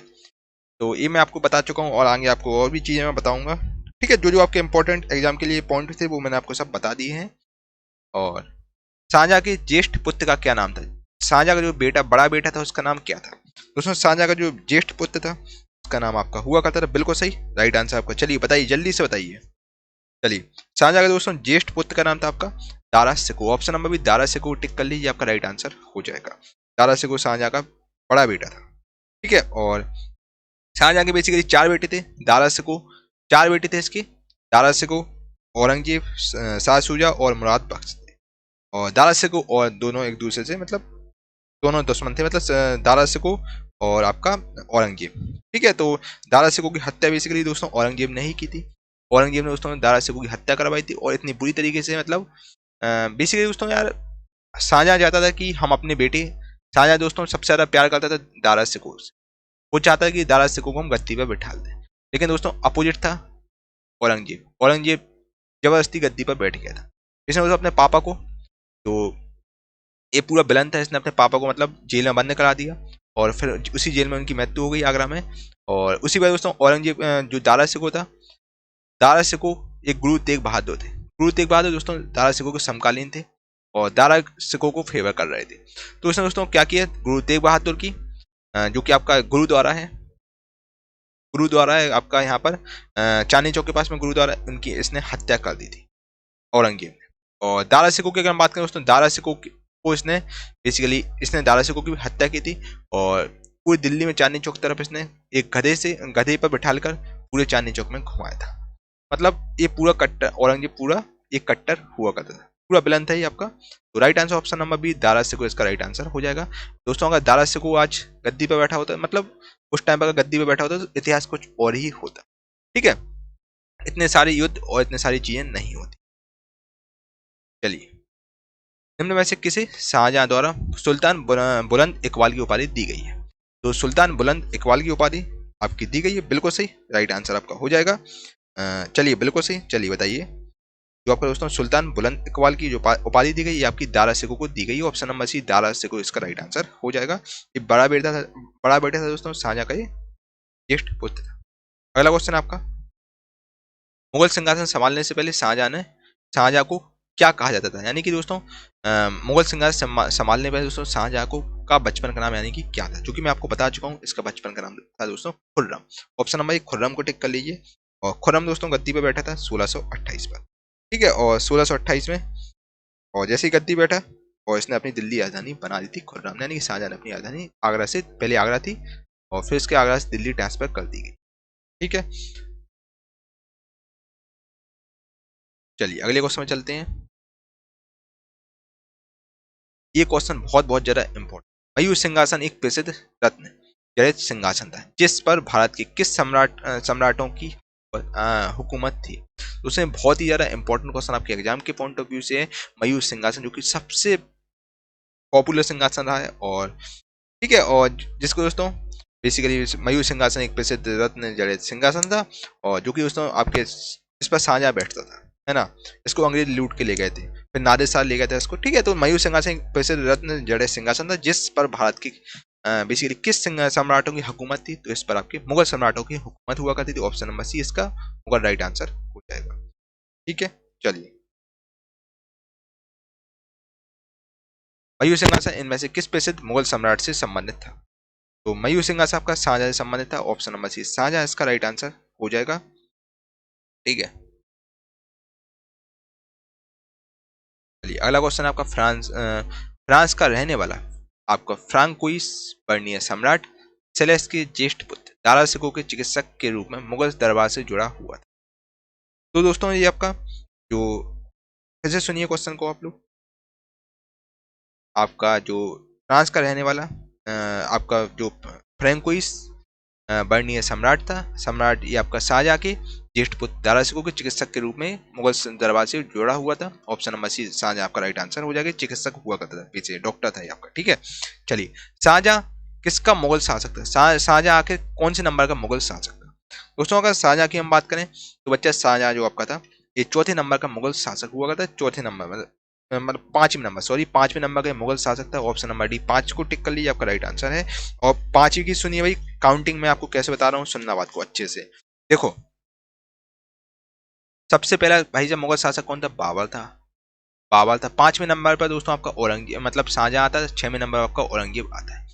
बाबर सबसे पहला मुगल शासक था जिसने दोस्तों मुगल साम्राज्य की स्थापना की, और 1526 से लेकर ये आपका गद्दी पर रहा 1530 तक। फिर उसका दोस्तों आपका आता है दूसरे नंबर पर हुमायूं आता है। हुमायूं याद रखिएगा, हुमायूं आता है, एग्जाम में बहुत बार कंफ्यूज कर देता है। हुमायूं आता है, हुमायूं आपका 1530 से लेकर 1540 तक रहता है। फिर उसके बाद 55 से लेकर 56 तक रहता है, फिर भाग जाता है, फिर 56 तक रहता है। उस बीच में आपका शेरशाह सूरी भी आ जाता है। ठीक है, फिर आपका तीसरे नंबर पर दोस्तों आपका अकबर आता है। अकबर जिसने 13 साल की उम्र में गद्दी संभाल ली थी, और जिसका शासनकाल दोस्तों 50 से लेकर 1605 तक था। और चौथे नंबर पर दोस्तों आपका आता है जहांगीर। जहांगीर जिसका शासनकाल दोस्तों 1627 से लेकर 1627 तक 1605 से लेकर 1627 तक चला है। और पांचवें नंबर पर दोस्तों आपका आता है शाहजहां। शाहजहां आता है, फिर उसके बाद औरंगजेब आते हैं, फिर आपके औरंगजेब आते हैं, फिर उसका मुगलों का पतन होना चालू हो जाता है। और शाहजहां ने 20 साल शासन किया, जिसका शासनकाल 1627 से लेकर 1627 से लेकर 1658 तक चला इसका। ठीक है, तो पांचवें नंबर का शासक था आपका शाहजहां। ठीक है, option number D I right answer है, इसको टिक कर लीजिए, आपका राइट आंसर है। चलिए अगला क्वेश्चन आपका शाहजहां 1627 से लेकर 1657 किस वंश का शासक था। तो ये आपका मुगल वंश का शासक था। ऑप्शन नंबर ए मुगल राइट आंसर हो जाएगा। मुगलों का ये शासक था शाहजहां। और जो आपका जो शाहजहां था ये आपका पांचवें नंबर का शासक हुआ। ये आपका जहांगीर का बेटा था। ठीक है, और ठीक है, तो आपका ऑप्शन नंबर ये मुगल राइट आंसर हो जाएगा, मुगलों का ही शासक। ठीक है, तो ऑप्शन नंबर मुगल को टिक कर लिया, आपका राइट आंसर हो जाएगा। कोई दिक्कत, कोई तकलीफ, कोई समस्या, किसी प्रकार का डाउट हो बताइए, आपके सारे डाउट दोस्तों हम लोग क्लियर कर देंगे। हम लोग आपको दोस्तों कम समय में ज्यादा जानकारी देने की कोशिश कर रहे हैं। तब भी आपको कोई भी डाउट हो तो वो आप बताइएगा। मेरे प्यारे दोस्तों, अब हम लोग आपसे पुरस्कार से संबंधित क्वेश्चन चर्चा करेंगे, यानी अवार्ड से संबंधित क्वेश्चन चर्चा करेंगे। दोस्तों सबसे पहले आपका क्वेश्चन देखिए 1903 का। दोस्तों 1903 में भौतिकी का नोबेल पुरस्कार जीतने वाली पहली महिला कौन थी। दोस्तों ये जो महिला है इन्होंने भौतिकी की फील्ड में यानी फिजिक्स में इन्हें नोबेल प्राइज पुरस्कार मिला है, और केमिस्ट्री में भी इन्हें नोबेल प्राइज पुरस्कार मिला है। ठीक है, भौतिकी और रसायन विज्ञान में इन्हें नोबेल प्राइज पुरस्कार मिला है क्योंकि एक्सपर्ट थी। ठीक है, तो वो उनका नाम क्या था। सबसे पहले बात करते हुए नोबेल पुरस्कार की तरफ हम निगाह डालते हैं। दोस्तों अगर नोबेल प्राइज पुरस्कार की बात करें तो नोबेल प्राइज पुरस्कार जो है वो आपको किसकी स्मृति में दिया जाता है। तो आपकी ये बेसिकली अल्फ्रेड नोबेल की स्मृति में हर साल दिया जाता है। अल्फ्रेड नोबेल ये कौन थे भाई, ये अल्फ्रेड नोबेल बेसिकली एक आपके जिन्होंने डायनामाइट की इन्होंने खोज की थी। इन्होंने डायनामाइट की खोज की थी भाई, और ये आपके अल्फ्रेड नोबेल जो कि एक स्वीडिश साइंटिस्ट हुआ करते थे। और इसके अलावा दोस्तों एक इंजीनियर थे, एक आपके साथियों आविष्कारक थे, इन्होंने आविष्कार किया था, बहुत सारे इन्होंने आविष्कार किए थे। लगभग इन्होंने दोस्तों 355 से ज़्यादा पेटेंट इन्होंने क्लियर किए हैं। इनके पेटेंट 355 से ज़्यादा हैं। और एक व्यापारी भी थे, चूँकि अब ये आविष्कारक थे तो फिर इन्होंने बिजनेसमैन भी हुआ करते थे, अल्फ्रेड नोबेल। इसके अलावा दोस्तों इनकी जो मृत्यु है वो आपकी कब हुई थी? इन्होंने दोस्तों डायनामाइट का आविष्कार किया था। इंपॉर्टेंट क्वेश्चन है। इनकी दोस्तों मृत्यु हुई थी, बेसिकली इनकी मृत्यु हुई थी 1896 में। 1896 में इनकी मौत हुई थी। और इनकी मेमोरी में दोस्तों इनको याद करते हुए 1901 में सबसे पहला नोबेल प्राइज़ पुरस्कार दिया गया था। ठीक है, और सबसे पहले नोबेल प्राइज़ पुरस्कार दिया गया था। और इसमें दोस्तों आपको जो कैश प्राइज़ है वो कितने का मिलता है इसमें, यानी कि रिवार्ड क्या मिलता है दोस्तों? नोबेल प्राइज़ पुरस्कार जिसको मिलता है उसको लगभग 10 करोड़ रुपए दिए जाते हैं। 10 करोड़ रुपए उसको दिए जाते हैं। और दोस्तों नोबेल प्राइज़ पुरस्कार अपनी फील्ड के एक्सपर्ट खिलाड़ी को दिया जाता है, जो शांति के लिए दिया जाता है और जिसने बहुत अच्छी इनकी मतलब रविन्द्रनाथ भारत के रविन्द्रनाथ टैगोर थे, इनको अपनी दोस्तों कविता के लिए मिला था। ठीक है, कवि लोगों को मिलता है और जो अपनी फील्ड के एक्सपर्ट खिलाड़ी हैं उनको मिलता है, जिन्होंने बहुत सारी चीज़ें की हैं, जिन्होंने समाज सेवा की है, जैसे आपके मदर टेरेसा को मिला है नोबेल प्राइज़ पुरस्कार। ठीक है दोस्तों, इन लोगों को नोबेल प्राइज़ पुरस्कार दिया जाता है। बाकी हम क्वेश्चन आपको एक एक बाई करके बताते जाएंगे। अब बात करते हैं 1903 में भौतिकी का नोबेल पुरस्कार जीतने वाली पहली महिला कौन थी? दोस्तों 1903 में भौतिकी का नोबेल पुरस्कार जीतने वाली पहली महिला थी, उनका नाम था मैरी क्यूरी। इन्हें दोस्तों 1903 में नोबेल प्राइज़ पुरस्कार मिला था। ठीक है, और इन्हें केमिस्ट्री के में भी इन्हें नोबेल प्राइज़ पुरस्कार मिला है। 1903 में इन्हें मिला था, रेडियो एक्टिविटी की खोज के लिए मिला था इन्हें, मैडम मैरी क्यूरी को मिला था। और रेडियो एक्टिविटी की इन्होंने खोज की थी। और मैडम क्यूरी को 1903 के साथ साथ 1911 में भी नोबेल प्राइज़ पुरस्कार मिला था। और ठीक है भाई, और जो कि पत्नी थी किसकी? पियरे क्यूरी की पत्नी थी। पियरे क्यूरी की पत्नी थी मैडम क्यूरी। ठीक है भाई, चलिए आपको अगले क्वेश्चन की ओर चलें। अगला क्वेश्चन आपके सामने ये रहा, देखिए दोस्तों। ये क्वेश्चन आपके एग्जाम के लिए बहुत ज़्यादा इंपॉर्टेंट है दोस्तों। यकीन मानिए इससे बाद शायद ही कोई क्वेश्चन आपका स्ट्रैटेजी के में बाहर जाए दोस्तों। बहुत ज़्यादा इंपॉर्टेंट क्वेश्चन, क्योंकि सारे प्रीवियस ईयर क्वेश्चन है। ठीक है, और बाकी दोस्तों आप ये वीडियो आप शुरू से लेकर एंड तक जरूर देखिएगा। एग्जाम में आप सबसे पहले थैंक यू मुझे ही बोलेंगे, क्योंकि सारे क्वेश्चन यहीं से दोस्तों आपके सीधे आने वाले। मैं पूरा क्रिस्टल क्लियर लेके आपको चल रहा हूँ, ताकि आपको एक भी किसी प्रकार की आपको समस्या ना हो। निम्नलिखित में से किसने 1930 में भौतिकी में नोबेल पुरस्कार जीता है? ठीक है, आखिर इनमें से किसने फिजिक्स में नोबेल प्राइज़ पुरस्कार मिला था, जिसको 1930 में? ये भी बहुत ज़्यादा इंपॉर्टेंट क्वेश्चन आपके एग्जाम के लिए है। ठीक है,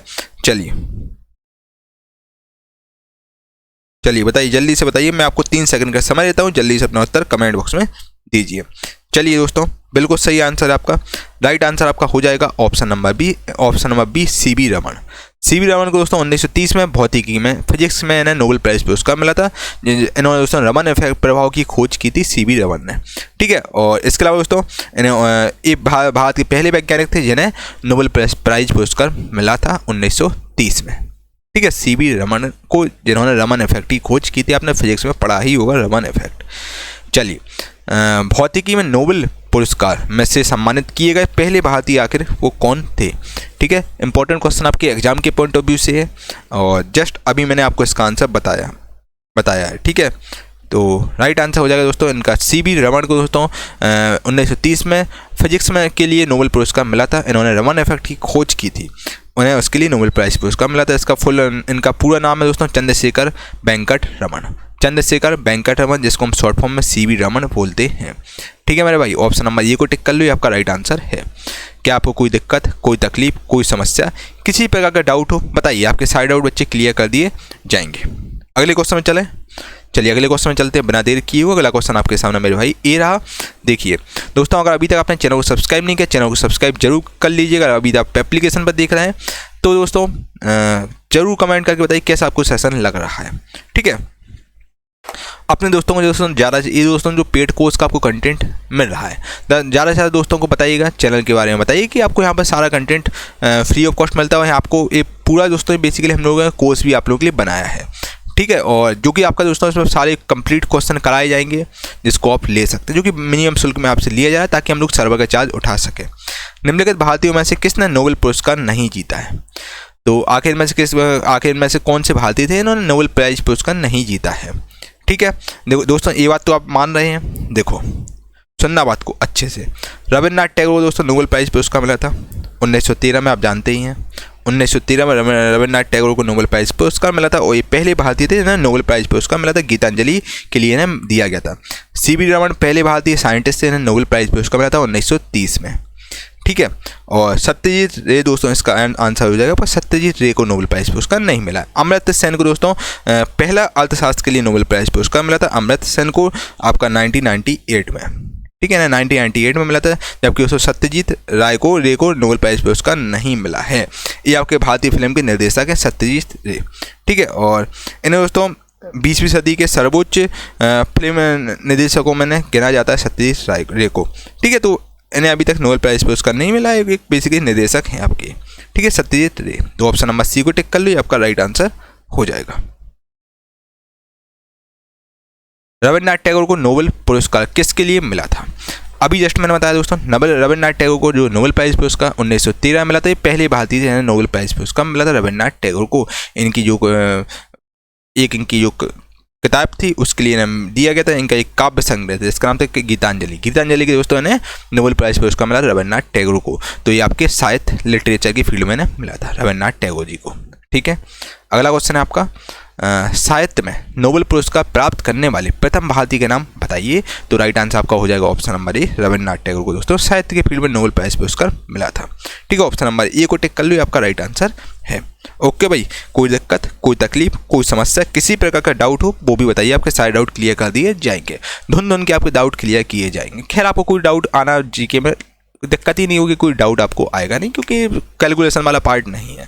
तब भी आपको कोई भी प्रकार का समस्या हो, कुछ भी हो, तो वो भी आप बताइएगा, क्योंकि मैं आपको सारे क्लियर क्लियर करके चीज़ें चल रहा हूँ, ताकि आपका दोस्तों सारी चीज़ें आपका हो जाए। एक बार आप पढ़ें और एक ही बार में सारा चीज़ आपको कंप्लीट हो जाए, बार बार भटकने की आपको ज़रूरत ना हो। CV रमन को किस श्रेणी के लिए दोस्तों नोबेल पुरस्कार मिला था? दोस्तों CV रमन को दोस्तों किसके लिए दिया गया था? तो जो कि मैंने आपको बढ़िया तरीके से बताया है दोस्तों। CV रमन जिन्होंने किसकी खोज की थी? इन्होंने रमन इफेक्ट की खोज की थी। रमन इफेक्ट की खोज की थी। इसका स्क्रीनशॉट आप ले लीजिएगा अगर आपको लेना हो तो, बाकी इसका मैं PDF भी मैं एप्लीकेशन में प्रोवाइड करा दूंगा, ठीक है। और रमन इफेक्ट के लिए इन्हें पुरस्कार मिला था, जो कि कहाँ के रहने वाले थे CV रमन? ये आपके तिरुचिरापल्ली के रहने वाले थे, तमिलनाडु के रहने वाले। तमिलनाडु से बहुत सी टैलेंटेड लोग निकले आपके, ठीक है। तमिलनाडु केरला से बहुत ज़्यादा टैलेंटेड लोग निकले जिन्होंने भारत में एक अहम योगदान दिया है। CV रमन है आपके, और आपके सबसे बड़ा एग्जाम्पल है दोस्तों मिसाइल मैन ऑफ इंडिया कहने वाले आपके अब्दुल कलाम, जो कि तमिलनाडु से रामेश्वरम से हैं। रमन इफेक्ट के दोस्तों ने नोबेल पुरस्कार मिला जो कि 1930 में मिला था, ठीक है। और इन्हें भारत रत्न पुरस्कार ही मिला था 1954 में, भारत रत्न पुरस्कार दिया गया था, भारत रत्न पुरस्कार। और इसका दोस्तों इन्हें 1957 में लेनिन शांति अवार्ड भी इन्हें दिया गया था। इसका आप स्क्रीनशॉट ले लीजिएगा। खैर राइटिंग इतनी खास नहीं है, ले सकते हैं आप, ठीक है। बहुत ज़्यादा इंपॉर्टेंट क्वेश्चन आपके एग्जाम के लिए है ये सब, बाकी है ना। चलिए, निम्न में से कौन सा एक नोबेल पुरस्कार विजेता भारतीय का नाम है? आखिर में से कौन सा, देखो क्वेश्चन है आपका, क्या बोलता है क्वेश्चन भाई? निम्न में से कौन सा एक नोबेल पुरस्कार विजेता भारतीय का नाम है? आखिर में से कौन सा, किन्होंने नोबेल पुरस्कार किन्हें मिला है, आखिर वो कौन भारतीय है, ठीक है। सुनना बात को अच्छे से। अब देखो भाई, ठीक है, बताओ जल्दी से बताओ, नोबेल प्राइज पुरस्कार आखिर में से किसको मिला है? चलिए, बिल्कुल सही आंसर दोस्तों, right answer option number D हो जाएगा, CV रमन को दोस्तों भारतीय जो पहले भारतीय है ना नोबेल प्राइज पुरस्कार मिला है। इन सब में दोस्तों नोबेल प्राइज पुरस्कार CV रमन को ही मिला है, ठीक है। बाकी सबको भारत रत्न पुरस्कार मिला है। और right answer option number D आपका CV रमन हो जाएगा ना। 1930 में रमन इफेक्ट के लिए नोबेल प्राइज पुरस्कार मिला था, ठीक है। भौतिक शास्त्र में नोबेल पुरस्कार जीतने वाले प्रथम भारतीय व्यक्ति का नाम बताइए, क्या है? दोस्तों भौतिक शास्त्र में नोबेल पुरस्कार जीतने वाले प्रथम भारतीय व्यक्ति का नाम है, बिल्कुल सही आंसर आपका, बिल्कुल सही। क्या बात है, क्या बात है, बिल्कुल सही आंसर है दोस्तों। चलिए फिर से सुनिए, भौतिक शास्त्र में नोबेल प्राइज पुरस्कार जीतने वाले प्रथम भारतीय कौन थे? वो मैं बता चुका हूँ आपको, कई बार मैं बता चुका हूँ आपको। तो right answer option number D हो जाएगा, CV Raman. Option number D को टिक कर लो, आपका राइट आंसर है दोस्तों। बहुत ज़्यादा इंपॉर्टेंट क्वेश्चन, यकीन मानिए इसको, बिल्कुल मोस्ट इंपॉर्टेंट क्वेश्चन आपके एग्जाम के लिए। इसको नोट डाउन कर लीजिएगा अच्छे से, है ना। इसको टिक लगा लो, जितनी बार टिक लगाना उतनी बार टिक लगा लो, है ना। बहुत इंपॉर्टेंट क्वेश्चन आपके एग्जाम के लिए है, ठीक है भाई। चलिए, अगला क्वेश्चन आपके सामने ये रहा, देखो मेरे भाई, अगला क्वेश्चन आप किस भारतीय ने वर्ष 2014 में नोबेल शांति पुरस्कार जीता है? कि कुछ कौन से भारतीय ने वर्ष 2014 में नोबेल प्राइज पुरस्कार जीता है? Very very very very very very most important है, सब क्वेश्चन एग्जाम के लिए इंपॉर्टेंट है। ठीक है, तो 2014 में दोस्तों नोबेल प्राइज पुरस्कार मिला है किसको? कैलाश सत्यार्थी को। कैलाश सत्यार्थी को नोबेल प्राइज पुरस्कार मिला है। ऑप्शन नंबर ए आपका राइट आंसर है। और इन्होंने 2014 में दिया गया। इन्होंने स्थापना किसकी की हुई? स्थापना इन्होंने की आपकी बचपन बचाओ आंदोलन की इन्होंने स्थापना की थी। बचपन बचाओ आंदोलन जो कि बच्चों से रिलेटेड था।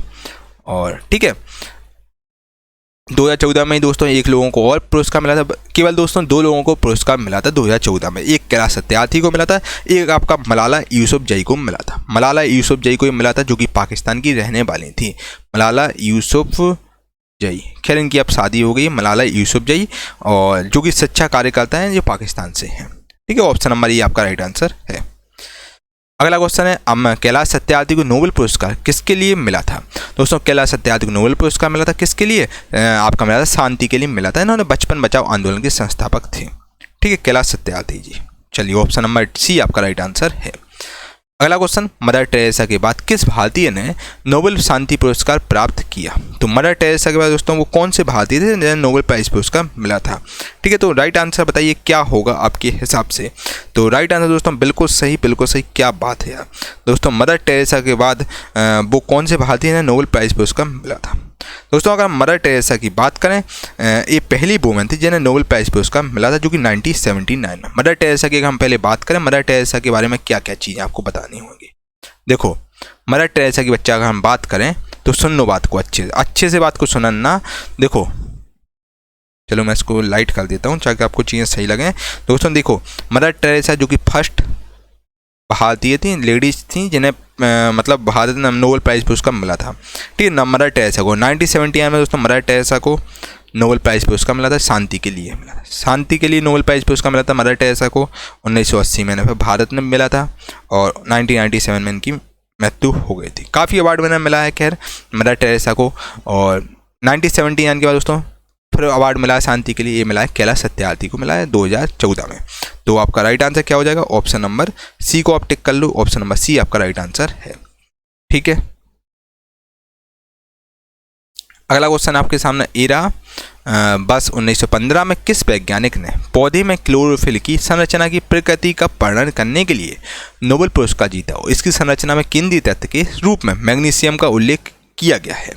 ठीक है, फिर से सुनना, बस 1995 में कहा कि कौन सा वैज्ञानिक था जिन्होंने पौधे में दोस्तों क्लोरोफिल की संरचना की प्रकृति का वर्णन करने के लिए नोबेल पुरस्कार जीता है और इसकी संरचना में केंद्रीय तत्व के रूप में मैग्नीशियम का उल्लेख किया है। तो वो साइंटिस्ट कौन थे? तो दोस्तों राइट आंसर आपका हो जाएगा रिचर्ड बिल स्टेटर, इसका राइट आंसर हो जाएगा। ऑप्शन नंबर डी को टिक कर लिए, रिचर्ड बिल स्टेटर इसका राइट आंसर हो जाएगा। इन्हें नोबेल प्राइज पुरस्कार मिला था और 1995 में नोबेल प्राइज पुरस्कार मिला था, 1915 में 1915 मिला था। केमिस्ट्री रसायन विज्ञान के लिए इन्हें दिया गया था। और इन्होंने दोस्तों क्या किया था, इन्होंने बेसिकली प्लांट में प्रेजेंट पिगमेंट और क्लोरोफिल की इन्होंने संरचना के लिए इन्हें दिया गया था। जो प्लांट में प्रेजेंट जो पिगमेंट और क्लोरोफिल होती है उनकी संरचना के लिए इन्हें रिचर्ड बिल स्टेटर को अवार्ड दिया गया था। ऑप्शन नंबर डी आपका राइट आंसर है। इनको 1915 में दिया गया था नोबेल प्राइज पुरस्कार। अगला क्वेश्चन है आपका, अमर्त्य सेन को नोबेल पुरस्कार किसके लिए मिला था? अमर्त्य सेन को दोस्तों जो नोबेल प्राइज पुरस्कार आके किस लिए मिला था? दोस्तों अमर्त्य सेन को जो आपका मिला था, जो किसके लिए मिला था? अमर्त्य सेन को दोस्तों नोबेल प्राइज पुरस्कार ये आपके बेसिकली एक अर्थशास्त्र थे, इन्हें अर्थशास्त्र के लिए पहली बार नोबेल प्राइज पुरस्कार मिला था। अमर्त्य सेन की अगर हम बात करें तो अमर्त्य सेन आपके एक अर्थशास्त्री हैं, एक आपके अर्थशास्त्री हैं और अर्थशास्त्री लिख लो जिन्हें 1998 में नोबेल प्राइज पुरस्कार मिला था। और इसके अलावा दोस्तों इकोनॉमिक्स की फील्ड में इन्हें ये प्राइज मिला था। ठीक है, और फिर उसके बाद दोस्तों पहले अर्थशास्त्री थे आपके अमर्त्य सेन और दूसरे अर्थशास्त्री इनका नाम है दोस्तों क्या, अभिजीत बनर्जी जिन्हें 2019 में इकोनॉमिक्स के लिए अवार्ड मिला है। ये भी अर्थशास्त्र से रिलेटेड हैं, इन्हें अवार्ड दिया गया 2019 में अभिजीत बनर्जी जी को। और अमर्त्य सेन को आपका 1998 में जो आपका नोबेल प्राइज पुरस्कार मिला था, फिर 1999 में मैंने भारत ने पुरस्कार दिया गया था। ठीक है, भारत ने पुरस्कार मिला था। ठीक है, ओके भाई, चलिए ऑप्शन नंबर डी को टिक कर लो, आपका राइट आंसर है। अमर्त्य सेन ने किस क्षेत्र में नोबेल पुरस्कार जीता है? तो अमर्त्य सेन ने दोस्तों किस फील्ड में? तो बिल्कुल सही आंसर आपका। क्या बात है, अपने लोगों ने तो गर्दा मचा दिया यार, क्या बात है। बिल्कुल सही आंसर दोस्तों, अमर्त्य सेन को बेसिकली जो नोबेल प्राइज पुरस्कार मिला था ये आपको इकोनॉमिक्स के फील्ड में मिला था। इन्होंने कल्याण अर्थशास्त्र की फील्ड में वेलफेयर इकोनॉमिक्स की में मिला था।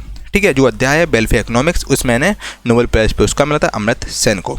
ठीक है, चलिए, भारत की प्रथम नोबेल पुरस्कार विजेता महिला का नाम बताइए। भारत की प्रथम, अभी जस्ट मैंने आपको बताया दोस्तों, भारत की प्रथम नोबेल पुरस्कार प्राप्त महिला का नाम दोस्तों मदर टेरेसा। ठीक है, option number B Mother Teresa आपका राइट आंसर हो जाएगा। ऑप्शन नंबर बी को टिक कर लीजिए। खैर मदर टेरेसा के बारे में दोस्तों मैं आपको चीज़ें बता ही चुका हूँ। ठीक है, अब मुझे नहीं लग रहा बार बार आपको बताने की जरूरत क्योंकि मदर टेरेसा दोस्तों पहली बार नोबेल प्राइज पुरस्कार मिला था, जो कि इन्हें मिला था कब?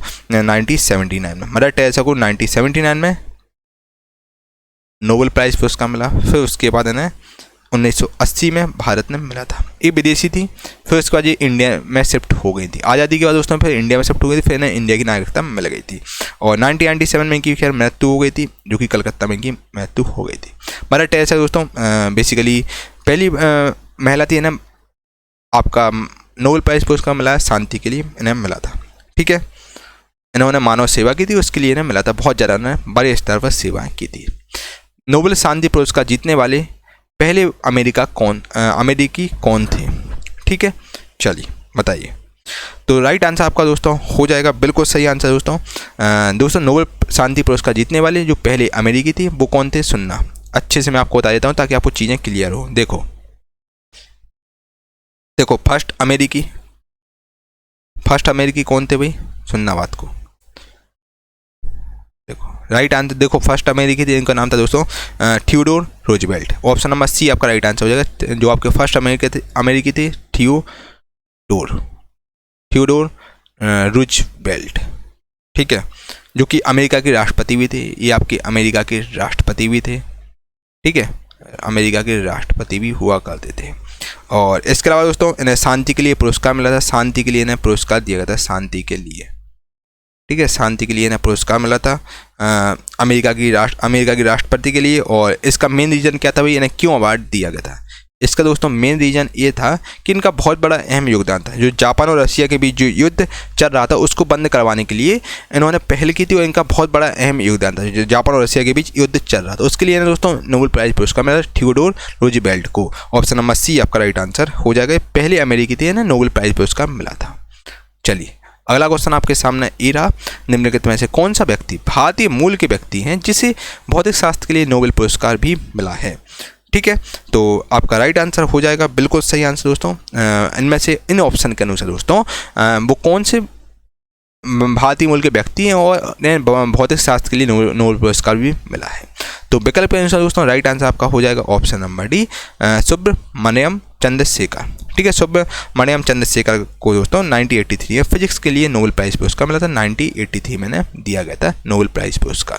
ठीक है, नोबेल प्राइज दिया गया था। ठीक है, चलिए अगला क्वेश्चन आपका, निम्नलिखित में से कौन सा व्यक्ति भारतीय मूल के थे और जिसे चिकित्सा शास्त्र के लिए नोबेल पुरस्कार भी मिला था? ठीक है, आखिर कौन से भारतीय मूल के थे जिन्होंने चिकित्सा से बेसिकली इन्हें दिया गया था चिकित्सा शास्त्र में नोबेल प्राइज पुरस्कार मिला था? ये बहुत इंपॉर्टेंट क्वेश्चन आपके एग्जाम के लिए है। और इन्हें दोस्तों चिकित्सा से रिलेटेड की फील्ड में नोबेल प्राइज पुरस्कार मिला था। सुनना बात को अच्छे से बात को सुनना आप लोग। ठीक है, चलिए दोस्तों देखिए जो आपका चिकित्सा शास्त्र के लिए नोबेल पुरस्कार प्राप्त करने वाले वो पहले भारतीय थे, जिनका नाम था दोस्तों doctor Hargobind Khorana ji. Option number doctor Hargobind Khorana को टिक कर लीजिए, आपका राइट आंसर है। जो कि पंजाब से बिलोंग करते थे, ये आपके पंजाबी थे। हरगोविंद खुराना जी पंजाबी थे और इन्हें 1968 में चिकित्सा क्षेत्र में नोबेल प्राइज पुरस्कार मिला था। और इन्होंने दोस्तों बेसिकली इन्हें किस लिए मिला था? इन्होंने आनुवांशिकी पर अपने विशिष्ट शोध के लिए इन्हें चिकित्सा में एक अवार्ड मिला था। ठीक है, इन्हें हेरिडिटी संबंधित अवार्ड मिला था इस फील्ड में। तो ऑप्शन नंबर ये आपका राइट आंसर होगा। चिकित्सा फील्ड में दोस्तों हरगोविंद खुराना जी को 1968 में अवार्ड मिला था। ये पंजाबी थे। ठीक है, पंजाब के रहने वाले थे। अगला क्वेश्चन आपका, हरगोविंद खुराना को आपका मेडिसिन यानी चिकित्सा के क्षेत्र में नोबेल पुरस्कार से सम्मानित किया गया था, जो कि अभी जस्ट मैंने बताया 1968 में। चलिए, निम्नलिखित में से कौन सी संस्था ग्लोबल गोलकीपर अवार्ड प्रदान करती है? आखिर वो कौन सी संस्था दोस्तों जो कि ग्लोबल गोलकीपर जो अवार्ड है वो प्रदान करती है? तो दोस्तों वो संस्था का नाम है, देखिए, जो ग्लोबल गोलकीपर जो अवार्ड देती है वो संस्था बताइए। चलिए बताइए जल्दी से अपना उत्तर कमेंट बॉक्स में फटाफट से। निम्नलिखित में कौन सी संस्था जो कि ग्लोबल गोलकीपर अवार्ड प्रदान करती है? तो राइट आंसर हो जाएगा दोस्तों option number A, Bill and Melinda Gates foundation, जो कि दोस्तों हर साल ग्लोबल गोलकीपर अवार्ड प्रदान करती है। ये फाउंडेशन जो कि बिल गेट्स की है, बिल और उनकी पत्नी जो कि अब डाइवोर्स उनका हो चुका है, और bill and Melinda Gates foundation के दिया जाता है अवार्ड, ठीक है। और ठीक है, ये जो फाउंडेशन ये अवार्ड देती है, और 2019 में दोस्तों ये अवार्ड दिया गया था किसको? मोदी जी को। ये इंपॉर्टेंट है, 2019 में global goalkeeper award Modi ji को दिया गया, पीएम मोदी को दिया गया, जो कि अमेरिका में दिया गया था। और ठीक है, और ये जो संस्था है आपकी जो अवार्ड वाली ये देना स्टार्ट हुआ था 2017 में जो अवार्ड का सिलसिला चालू हुआ था, और जो कि देता है दोस्तों bill and Melinda Gates foundation देती है हर साल। और ठीक है, चलिए अगला क्वेश्चन में चलें। चलिए अगला क्वेश्चन देखो, जे थॉमसन को स्लेश की खोज के लिए भौतिक में नोबेल पुरस्कार प्राप्त हुआ।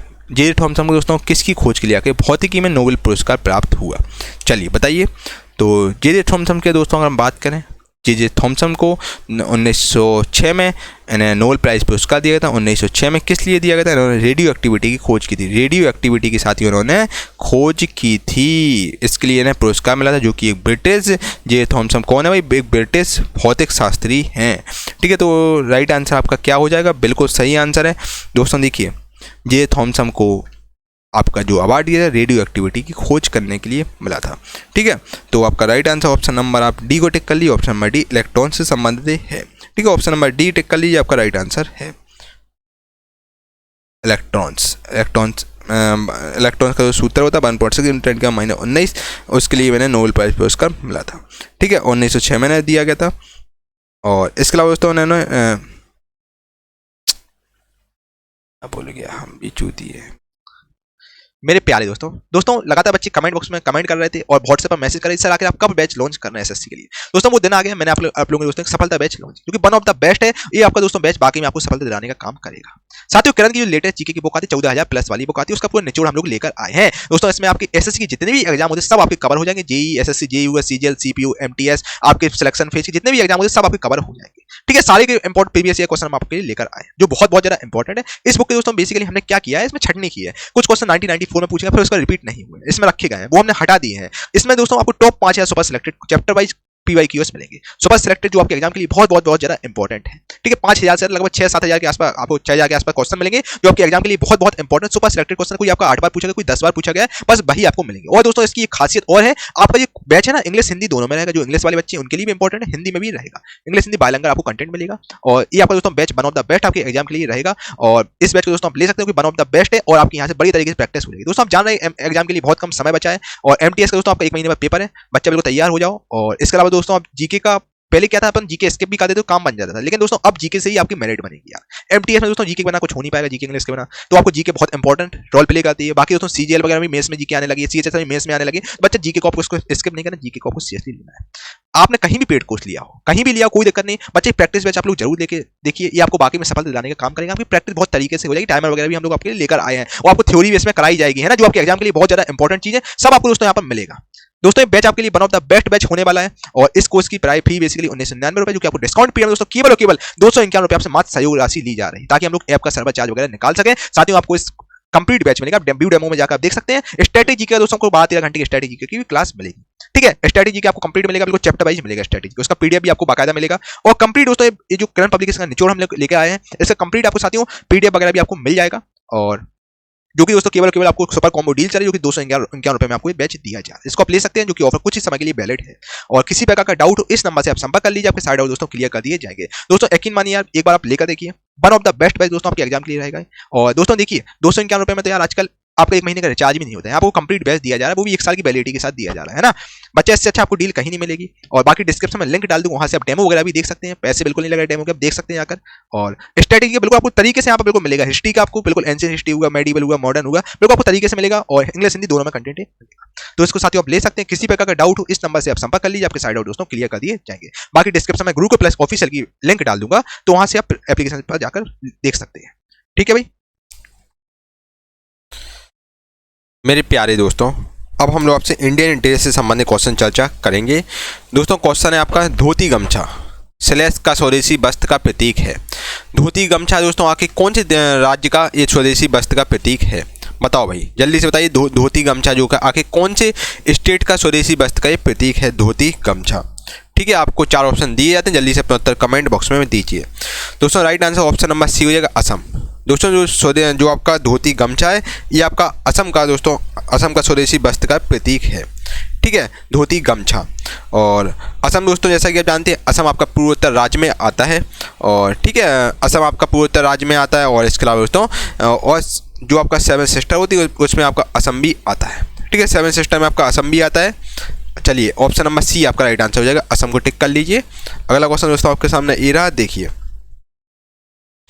चलिए देखिए,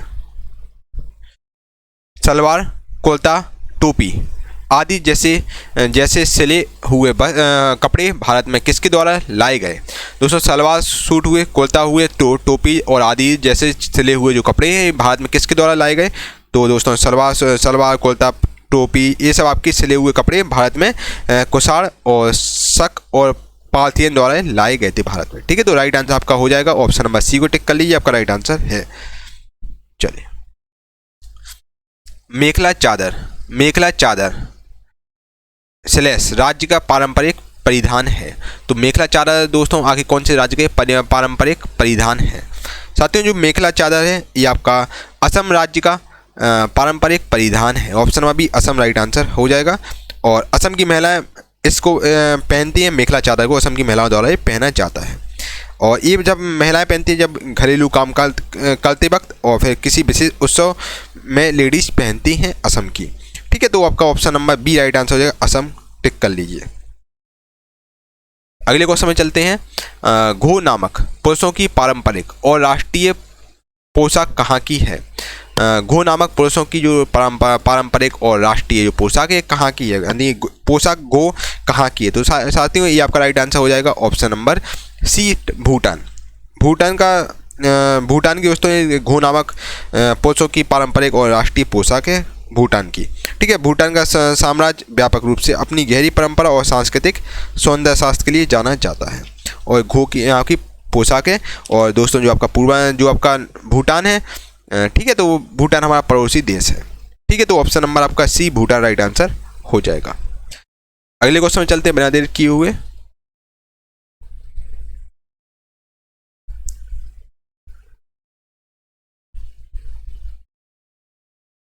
चलिए अगला क्वेश्चन साथियों आपके सामने ये रहा, देखिए। भारत का कौन सा क्षेत्र पटोला प्रिंट दुपट्टों के लिए प्रसिद्ध है? वो भारत का दोस्तों वो कौन सा क्षेत्र जो कि पटोला प्रिंट यानी दुपट्टों के लिए फेमस है? तो दुपट्टों के लिए दोस्तों फेमस है Gujarat. Option number B Gujarat right answer हो जाएगा। और पटोला साड़ी और जो दुपट्टे होते हैं, और गाने भी आपने सुना होगा पटोला वाला, तो पटोला साड़ी और जो दुपट्टे होते हैं गुजरात के कारीगरों द्वारा बनाए जाते हैं। और हाथों से बनाई जाने वाली यह पटोला साड़ी और दुपट्टा रॉयल और शानदार लुक देता है। और इसको हम पटोला प्रिंट जो पटोला प्रिंट होता है आपका गुजरात से संबंधित है, यहाँ पर गुजरात में होता है। तो option number Gujarat right answer हो जाएगा। ठीक है, चलिए। मैसूर पेटा एक पारंपरिक पोशाक है जिसे आगे कहाँ पर पहना जाता है? तो जो मैसूर पेटा ये मैसूर कर्नाटक राज्य की एक पारंपरिक पोशाक है। ठीक है, और इसको दोस्तों बेसिकली पहना जाता है, इसको सिर पर पहना जाता है। ठीक है, तो मैसूर पेटा जो कि मैसूर कर्नाटक राज्य की पारंपरिक पोशाक है, पगड़ी है दोस्तों, पगड़ी अपन लोग शरीर पर पहनते हैं। तो राइट आंसर हो जाएगा ऑप्शन नंबर बी, इसको ये पगड़ी है मैसूर पेटा और इसको हम लोग सिर पर पहनते हैं। ऑप्शन नंबर बी सिर आपका राइट आंसर हो जाएगा। अगला क्वेश्चन, निम्नलिखित में से मार्शल आर्ट की कौन सी शैली केरल से संबंधित है? आखिर मार्शल आर्ट की दोस्तों कौन सी शैली की केरल से संबंधित है? तो बताइए। चलिए right answer option number D हो जाएगा, कलारी पयट्टू। कलारी पयट्टू, ये बेसिकली मार्शल आर्ट की एक शैली है जो कि केरल से संबंधित है। ठीक है, और ये आपकी दोस्तों केरल राज्य की ये विश्व की सबसे पुरानी मार्शल आर्ट टेक्निक है जो कि केरल में आपकी सिखाई जाती है। ठीक है, तो आपका option number D right answer हो जाएगा।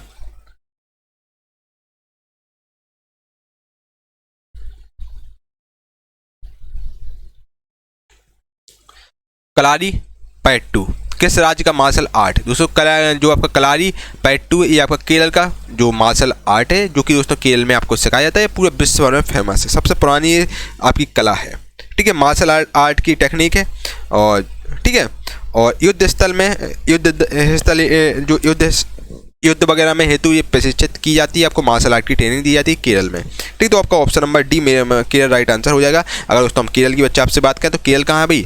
देखो ये भारत का नक्शा है, भारत का नक्शा तो क्या ऐसा आपका है दोस्तों। केरल आपका अगर हम बात करें दोस्तों केरल की, तो केरला आपका बच्चा ए है, ये आपका केरला है। ठीक है, तो केरला में जो स्टार्टिंग मानसून जो होता है वो आपका केरला ही से ही होता है।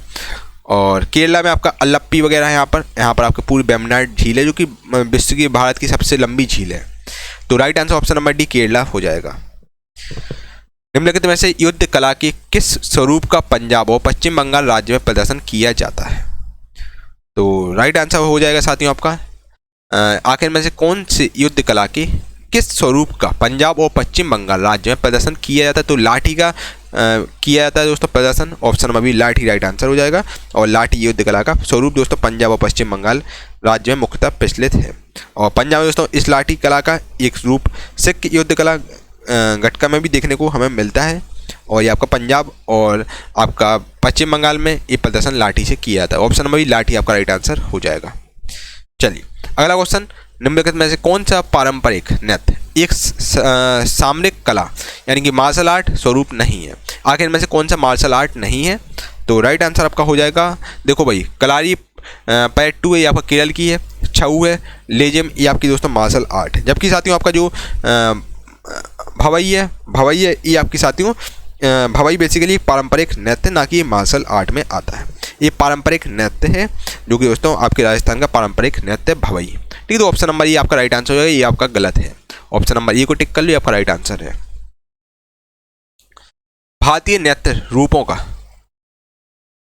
उदाहरण निम्न में से किस में मिलता है? ठीक है, भारतीय नृत्य रूपों का जो हमें उदाहरण है आखिर किस में हमें मिलता है? तो आपका नाट्य शास्त्र में मिलता है। ऑप्शन नंबर नाट्य शास्त्र इसका राइट आंसर हो जाएगा। दोस्तों अगर नाट्य शास्त्र की बात करें तो नाट्य शास्त्र एक प्राचीन ग्रंथ है जिसमें नाट्य कला के विभिन्न पहलुओं और नाट्य सिद्धांतों का हमें विस्तृत वर्णन मिलता है। ठीक है, और नाट्य शास्त्र की अगर हम रचना की बात करें तो नाट्य शास्त्र की रचना किसने की थी? तो ये रचना की थी भरत मुनि द्वारा नाट्य शास्त्र की रचना की हुई थी। ठीक है, चलिए अगले क्वेश्चन में चलते हैं बिना देर किए हुए। अगला क्वेश्चन देखिए भाई, निम्नलिखित में से कौन रसमंजरी नामक संस्कृत ग्रंथ के रचनाकार थे? तो बताइए आखिर में से कौन है जो कि रसमंजरी नामक संस्कृत ग्रंथ के रचनाकार थे? तो आपके बिल्कुल सही राइट आंसर हो जाएगा साथियों, ऑप्शन नंबर ए भानुदत्त। भानुदत्त दोस्तों रसमंजरी नामक संस्कृत ग्रंथ की रचनाकार थे। ठीक है, तो रसमंजरी के भानुदत्त थे। और आपके कमंडक के दोस्तों कामंद किए नीतिशाल थे। और भारवी के आपके दोस्तों थे वो आपके कृता जो नियम थे। ठीक है, सब आपके रचनाकार थे। तो ऑप्शन नंबर ये आपका राइट आंसर हो जाएगा। अगला क्वेश्चन है आपका साथियों, सरपेंट एंड द रोप नामक उपन्यास किसने लिखा? तो सरपेंट एंड द रोप नामक जो उपन्यास से लिखने वाले हैं आपके राजा राव द्वारा लिखा गया उपन्यास। और 1960 में इसको प्रकाशित किया गया था। अगर दोस्तों हम आर के नारायण की बात करें तो आर के नारायण ने एक उपन्यास लिखा है जो कि मालगुडी डेज है, बहुत ही फेमस है। ठीक है, मालगुडी डेज के जो लेखक हैं। और इसके अलावा दोस्तों अगर हम बात करें इनकी पुस्तक है मालगुडी डेज आर के नारायण जी की। और अगर हम दोस्तों विक्रम सेठ की बात करें तो विक्रम सेठ ने आपका आ सूटेबल बॉय नामक किताब लिखी है। आ सूटेबल बॉय नामक किताब इन्होंने लिखी है। राजा राव ने दोस्तों सरपेंट एंड द रोप नामक उपन्यास इन्होंने लिखा हुआ है। ठीक है, तो ऑप्शन नंबर सी इनका राइट आंसर हो जाएगा। इनका ये नोवेल है राजा राव जी का, 1960 में इसको प्रकाशित किया गया था। देवदास उपन्यास किसने लिखा था? दोस्तों देवदास जो नोवेल है ये आखिर किसके द्वारा लिखा गया था? देवदास, आपने इसके ऊपर पिक्चर भी बनी हुई है, देखी होगी अपनी देवदास भाई, ठीक है। तो देवदास उपन्यास आखिर किसने लिखा था? जो कि शाहरुख खान की मूवी थी देवदास, ठीक है। तो देवदास उपन्यास लिखने वाले दोस्तों थे, राइट आंसर हो जाएगा आपका शरत चंद्र चट्टोपाध्याय। शरत चंद्र चट्टोपाध्याय जी ने दोस्तों देवदास उपन्यास लिखा था। याद रखिएगा दोस्तों, शरत चंद्र चट्टोपाध्याय, इन्होंने दोस्तों देवदास नामक नोवेल लिखा था, ठीक है। तो ऑप्शन नंबर डी आपका राइट आंसर हो जाएगा। और चरित्रहीन और आपके देवदास की रचयिता थे, ठीक है। चलिए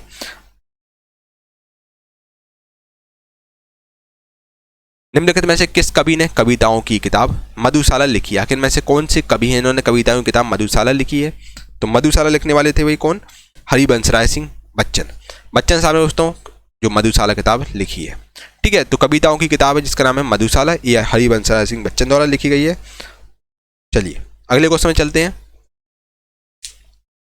डॉक्टर भीमराव अम्बेडकर द्वारा निम्नलिखित में से कौन सा एक आत्मकथात्मक कार्य है जो कोलंबिया विश्वविद्यालय यानी यूएस में एक पाठ्य पुस्तक के रूप में प्रयोग किया जाता है?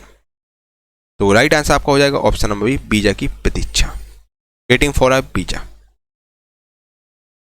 वीजा नामक जो आपकी अपनी आत्मकथा डॉक्टर भीमराव अम्बेडकर ने अंग्रेजी भाषा में लिखी है, ठीक है। और इसका पहला प्रकाशन पीपल्स एजुकेशन सोसाइटी द्वारा 1990 में हुआ था, ठीक है। और इसे दोस्तों अमेरिका की कोलंबिया विश्वविद्यालय ने पाठ्य पुस्तक के तौर पर शामिल किया है, जो कि आपका भीमराव अम्बेडकर द्वारा लिखी गई वेटिंग फॉर अ वीजा नामक पुस्तक, ठीक है। अगला क्वेश्चन आपका, यू आर यूनिक द्वारा किसके द्वारा लिखी गई है? यू आर यूनिक ये किसके द्वारा लिखी गई है? तो साथियों यू आर यूनिक ये आपका basically doctor APJ Abdul Kalam द्वारा लिखी गई है पुस्तक, ठीक है, यू आर यूनिक। चलिए अगले क्वेश्चन में चलते हैं। द आइडिया ऑफ जस्टिस किसके द्वारा लिखी गई है? साथियों the idea of justice basically लिखी गई है, ये आपका एक बहुत ही फेमस अर्थशास्त्री ने नोबेल प्राइज पुरस्कार से भी सम्मानित किया गया है, जिनका नाम है अमर्त्य सेन। इनके द्वारा दोस्तों आपकी द आइडिया ऑफ जस्टिस लिखी गई है। इन्हें नोबेल प्राइज पुरस्कार 1998 में दिया गया था इकोनॉमिक्स की फील्ड में, अर्थशास्त्री थी आपकी, और 1999 में भारत में पुरस्कार से सम्मानित किया गया था अमर्त्य सेन को। अगले क्वेश्चन में चलते हैं। प्राचीन भारतीय पाठ राष्ट्रतरंगिणी किसकी कृति है? राष्ट्रतरंगिणी या कि किसकी कृति है? बहुत इंपॉर्टेंट क्वेश्चन आपके एग्जाम के पॉइंट ऑफ व्यू से, वेरी मोस्ट इंपॉर्टेंट क्वेश्चन है, इसको 1000 बार कर लो भैया ना दोस्तों। प्राचीन भारतीय जो पाठ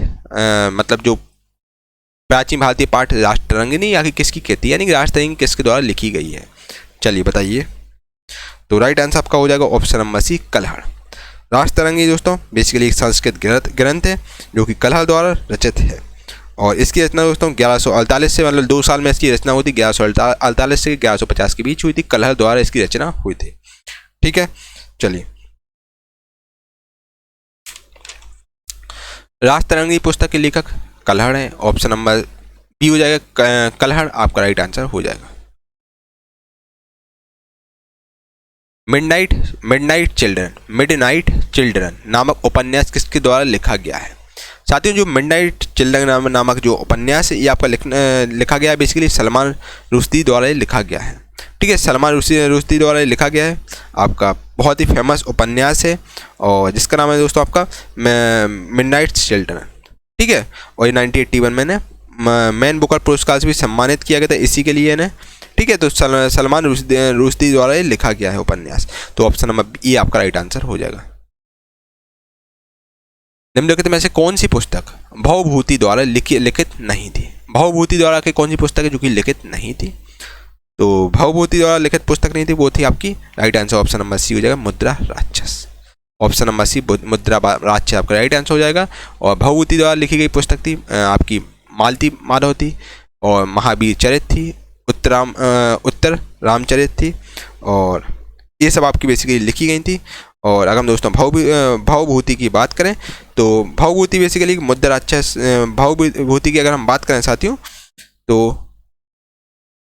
इन्होंने दोस्तों ये सब किताबें लिखी थी। संस्कृत के महान कवि हुआ करते थे भवभूति, और एक नाटककार भी हुआ करते थे जिन्होंने ये सब किताबें लिखी थी, आपकी मालती माधव, महावीर चरित और उत्तर रामचरित लिखी थी। मुद्रा राक्षस की दोस्तों अगर हम बात करें तो मुद्रा राक्षस संस्कृत का एक प्रसिद्ध नाटक है, ठीक है, और ये 4वीं शताब्दी के और 5वीं शताब्दी में विशाखदत्त द्वारा इसकी रचना की गई मुद्रा राक्षस की। ऑप्शन नंबर सी आपका राइट आंसर है। माई ट्रुथ नामक पुस्तक के लेखक कौन है? ठीक है साथियों, बताइए माई ट्रुथ नामक जो पुस्तक है उसके आखिर लेखक कौन है? तो माई ट्रुथ नामक जो पुस्तक है दोस्तों, इसके लेखक हैं आपके, बिल्कुल सही, और इसकी लेखक आपकी हैं right answer option number D हो जाएगा, इंदिरा गांधी। इंदिरा गांधी दोस्तों जो आपकी माई ट्रुथ नामक पुस्तक की लेखक हैं, जो कि भारत की 30 नंबर की प्राइम मिनिस्टर रह चुकी हैं और अभी तक की भारत की पहली प्राइम मिनिस्टर रही हैं भारत की। और इसमें दोस्तों इंदिरा गांधी ने अपने जीवन के सभी जो चीज़ें घटनाएं हुई हैं वो सब इसमें इंदिरा गांधी द्वारा लिखी गई हैं घटनाएं। ठीक है, और ये जो 1980 में वाली जो किताब है प्रकाशित हुई थी। अगला क्वेश्चन देखो भाई,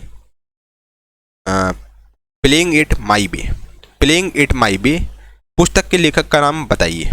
प्लेइंग इट माई वे जो पुस्तक है उसके लेखक का नाम है, जो कि बहुत ही महान क्रिकेटर है, इनका नाम है सचिन रमेश तेंदुलकर की आत्मकथा है। ठीक है, तो ये आपकी सचिन तेंदुलकर की दोस्तों आत्मकथा है, आपकी प्लेइंग इट माई वे। जो इस पुस्तक के लेखक हैं वो आपके सचिन तेंदुलकर हैं। ठीक है, तो ऑप्शन नंबर आपका ये राइट आंसर हो जाएगा। ये सचिन तेंदुलकर द्वारा लिखी गई, इन्हें भारत पुरस्कार सम्मानित किया गया है और क्रिकेट का दोस्तों इन्हें भगवान कहते हैं सचिन तेंदुलकर को। ठीक है, और 6 नवंबर 2014 को ये मुंबई में प्रकाशित की गई थी ये किताब। ठीक है, इसमें पूरी सचिन की आत्मकथा इसमें है। ऑप्शन नंबर ये आपका राइट आंसर हो जाएगा, सचिन द्वारा लिखी गई है पूरी। चलिए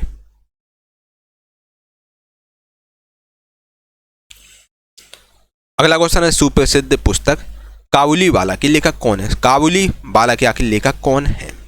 तो साथियों काबुलीवाला बेसिकली रविन्द्रनाथ टैगोर द्वारा रचित पुस्तक है। ऑप्शन नंबर काबुलीवाला रविन्द्रनाथ टैगोर द्वारा लिखी गई है और रविन्द्रनाथ टैगोर दोस्तों 1913 में नोबेल प्राइज पुरस्कार सम्मानित किया गया, पहले भारतीय थे जिन्हें नोबेल प्राइज पुरस्कार दिया गया था। ठीक है,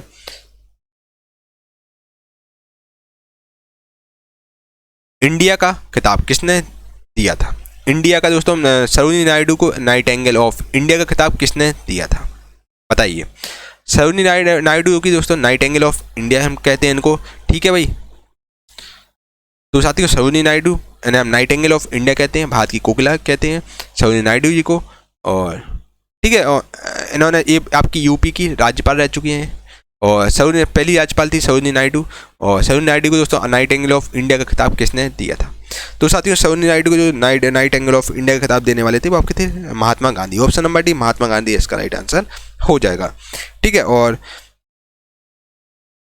ऑप्शन नंबर आपका बी टिक कर लीजिए। Option number D Mahatma Gandhi ने नाइटिंगेल ऑफ इंडिया का खिताब दिया था सरोजिनी नायडू को।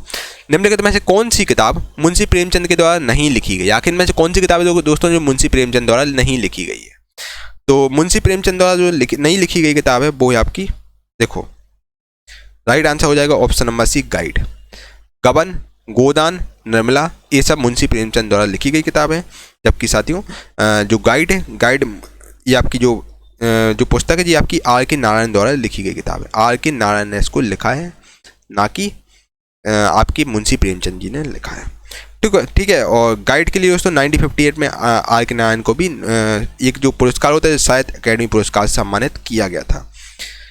चलिए ऑप्शन नंबर सी आपका राइट आंसर हो जाएगा। ये आपकी आर के नारायण की किताब है, ना कि मुंशी प्रेमचंद की है। तो ऑप्शन नंबर सी आपका राइट आंसर हो जाएगा। अगला क्वेश्चन है, glimpse of world history. Glimpse of world history पुस्तक के लेखक कौन है? ठीक है, आखिर मतलब ग्लिम्स ऑफ वर्ल्ड हिस्ट्री पुस्तक को किसने आखिर लिखा है? तो इसको लिखने वाले दोस्तों थे आपके, बिल्कुल सही राइट आंसर हो जाएगा Jawaharlal Nehru. Option number D Jawaharlal Nehru द्वारा दोस्तों ग्लिम्सेज ऑफ वर्ल्ड हिस्ट्री पुस्तक लिखी गई है। चलिए अगला क्वेश्चन, द नेमसेक के लेखक कौन है? द नेमसेक के लेखक आखिर कौन है बताइए। Who is the author of the namesake? तो नेमसेक के साथियों जो लेखक हैं वो आपके हैं, राइट आंसर हो जाएगा झुम्पा लाहिरी। झुम्पा लाहिरी आपकी नेमसेक के लेखक हैं। ठीक है, तो ऑप्शन नंबर डी आपका राइट आंसर हो जाएगा। और झुम्पा लाहिड़ी का यह पहला उपन्यास है नेमसेक, जो कि 2003 में रचित हुआ था। 2003 में इसका प्रकाशन हुआ था। और चलिए अगले क्वेश्चन में चलते हैं बिना देर किए हुए।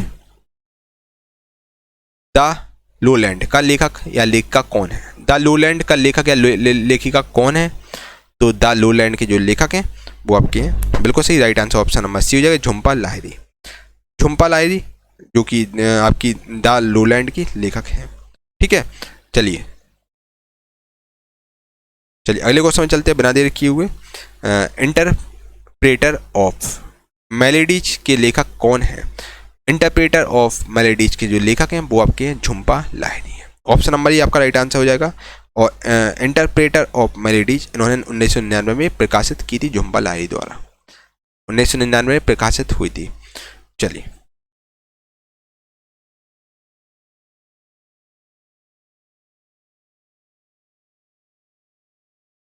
अगला question, train to Pakistan. Train to Pakistan पुस्तक के लेखक कौन है? तो साथियों ट्रेन टू पाकिस्तान जो पुस्तक है इसके लेखक आखिर कौन है? तो ट्रेन टू पाकिस्तान पुस्तक के लेखक आपकी खुशवंत सिंह है। Option number D Khushwant Singh आपका राइट आंसर हो जाएगा। और ट्रेन टू पाकिस्तान भारत और पाकिस्तान के विभाजन से अपनी भयावहता और मानवता संवेदना को उकेरने वाली परिस्थिति पर आधारित एक ऐतिहासिक उपन्यास है जो कि लेखक खुशवंत सिंह द्वारा 1956 में लिखा गया था। ये 1956 में लेखक खुशवंत सिंह द्वारा लिखा गया था उपन्यास। और इनकी अन्य पुस्तक भी खैर हैं, डेली और द कंपनी ऑफ वुमेन, और ये आपके भारत और पाकिस्तान के बीच लिखी गई है।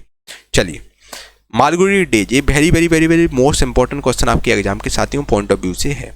Malgudi days was written by, Malgudi days आखिर किसके द्वारा लिखा गया है? तो मालगुडी डेज लिखने वाले हैं भाई आर के नारायण है। ऑप्शन नंबर डी आर के नारायण इसका राइट आंसर हो जाएगा। बहुत ही फेमस लेखक थे आपके आर के नारायण। आर के नारायण का एग्जाम में कभी कभी पूछते थे आर के नारायण का फुल फॉर्म क्या है। तो साथियों आर फॉर क्या होता है? Rasipuram, R for Rasipuram, R for Rasipuram है। ठीक है, आर फॉर रासीपुरम, और के फॉर कृष्णा, के फॉर कृष्ण, और रासीपुरम कृष्ण स्वामी अय्यर, स्वामी Iyer.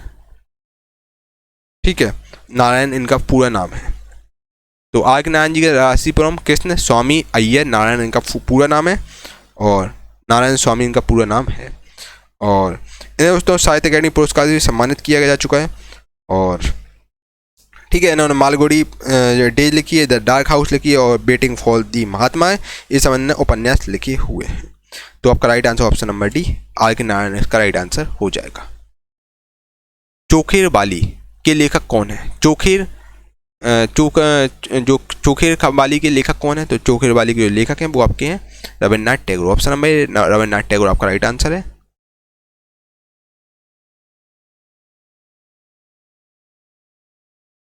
The inheritance of loss के लेखक कौन है? द इनहेरिटेंस ऑफ लॉस के लेखक आखिर कौन है? तो वो आपके हैं द इनहेरिटेंस ऑफ लॉस के लेखक आपके साथी में Kiran Desai. Option number D Kiran Desai को टिक कर लीजिए, आपका राइट आंसर है।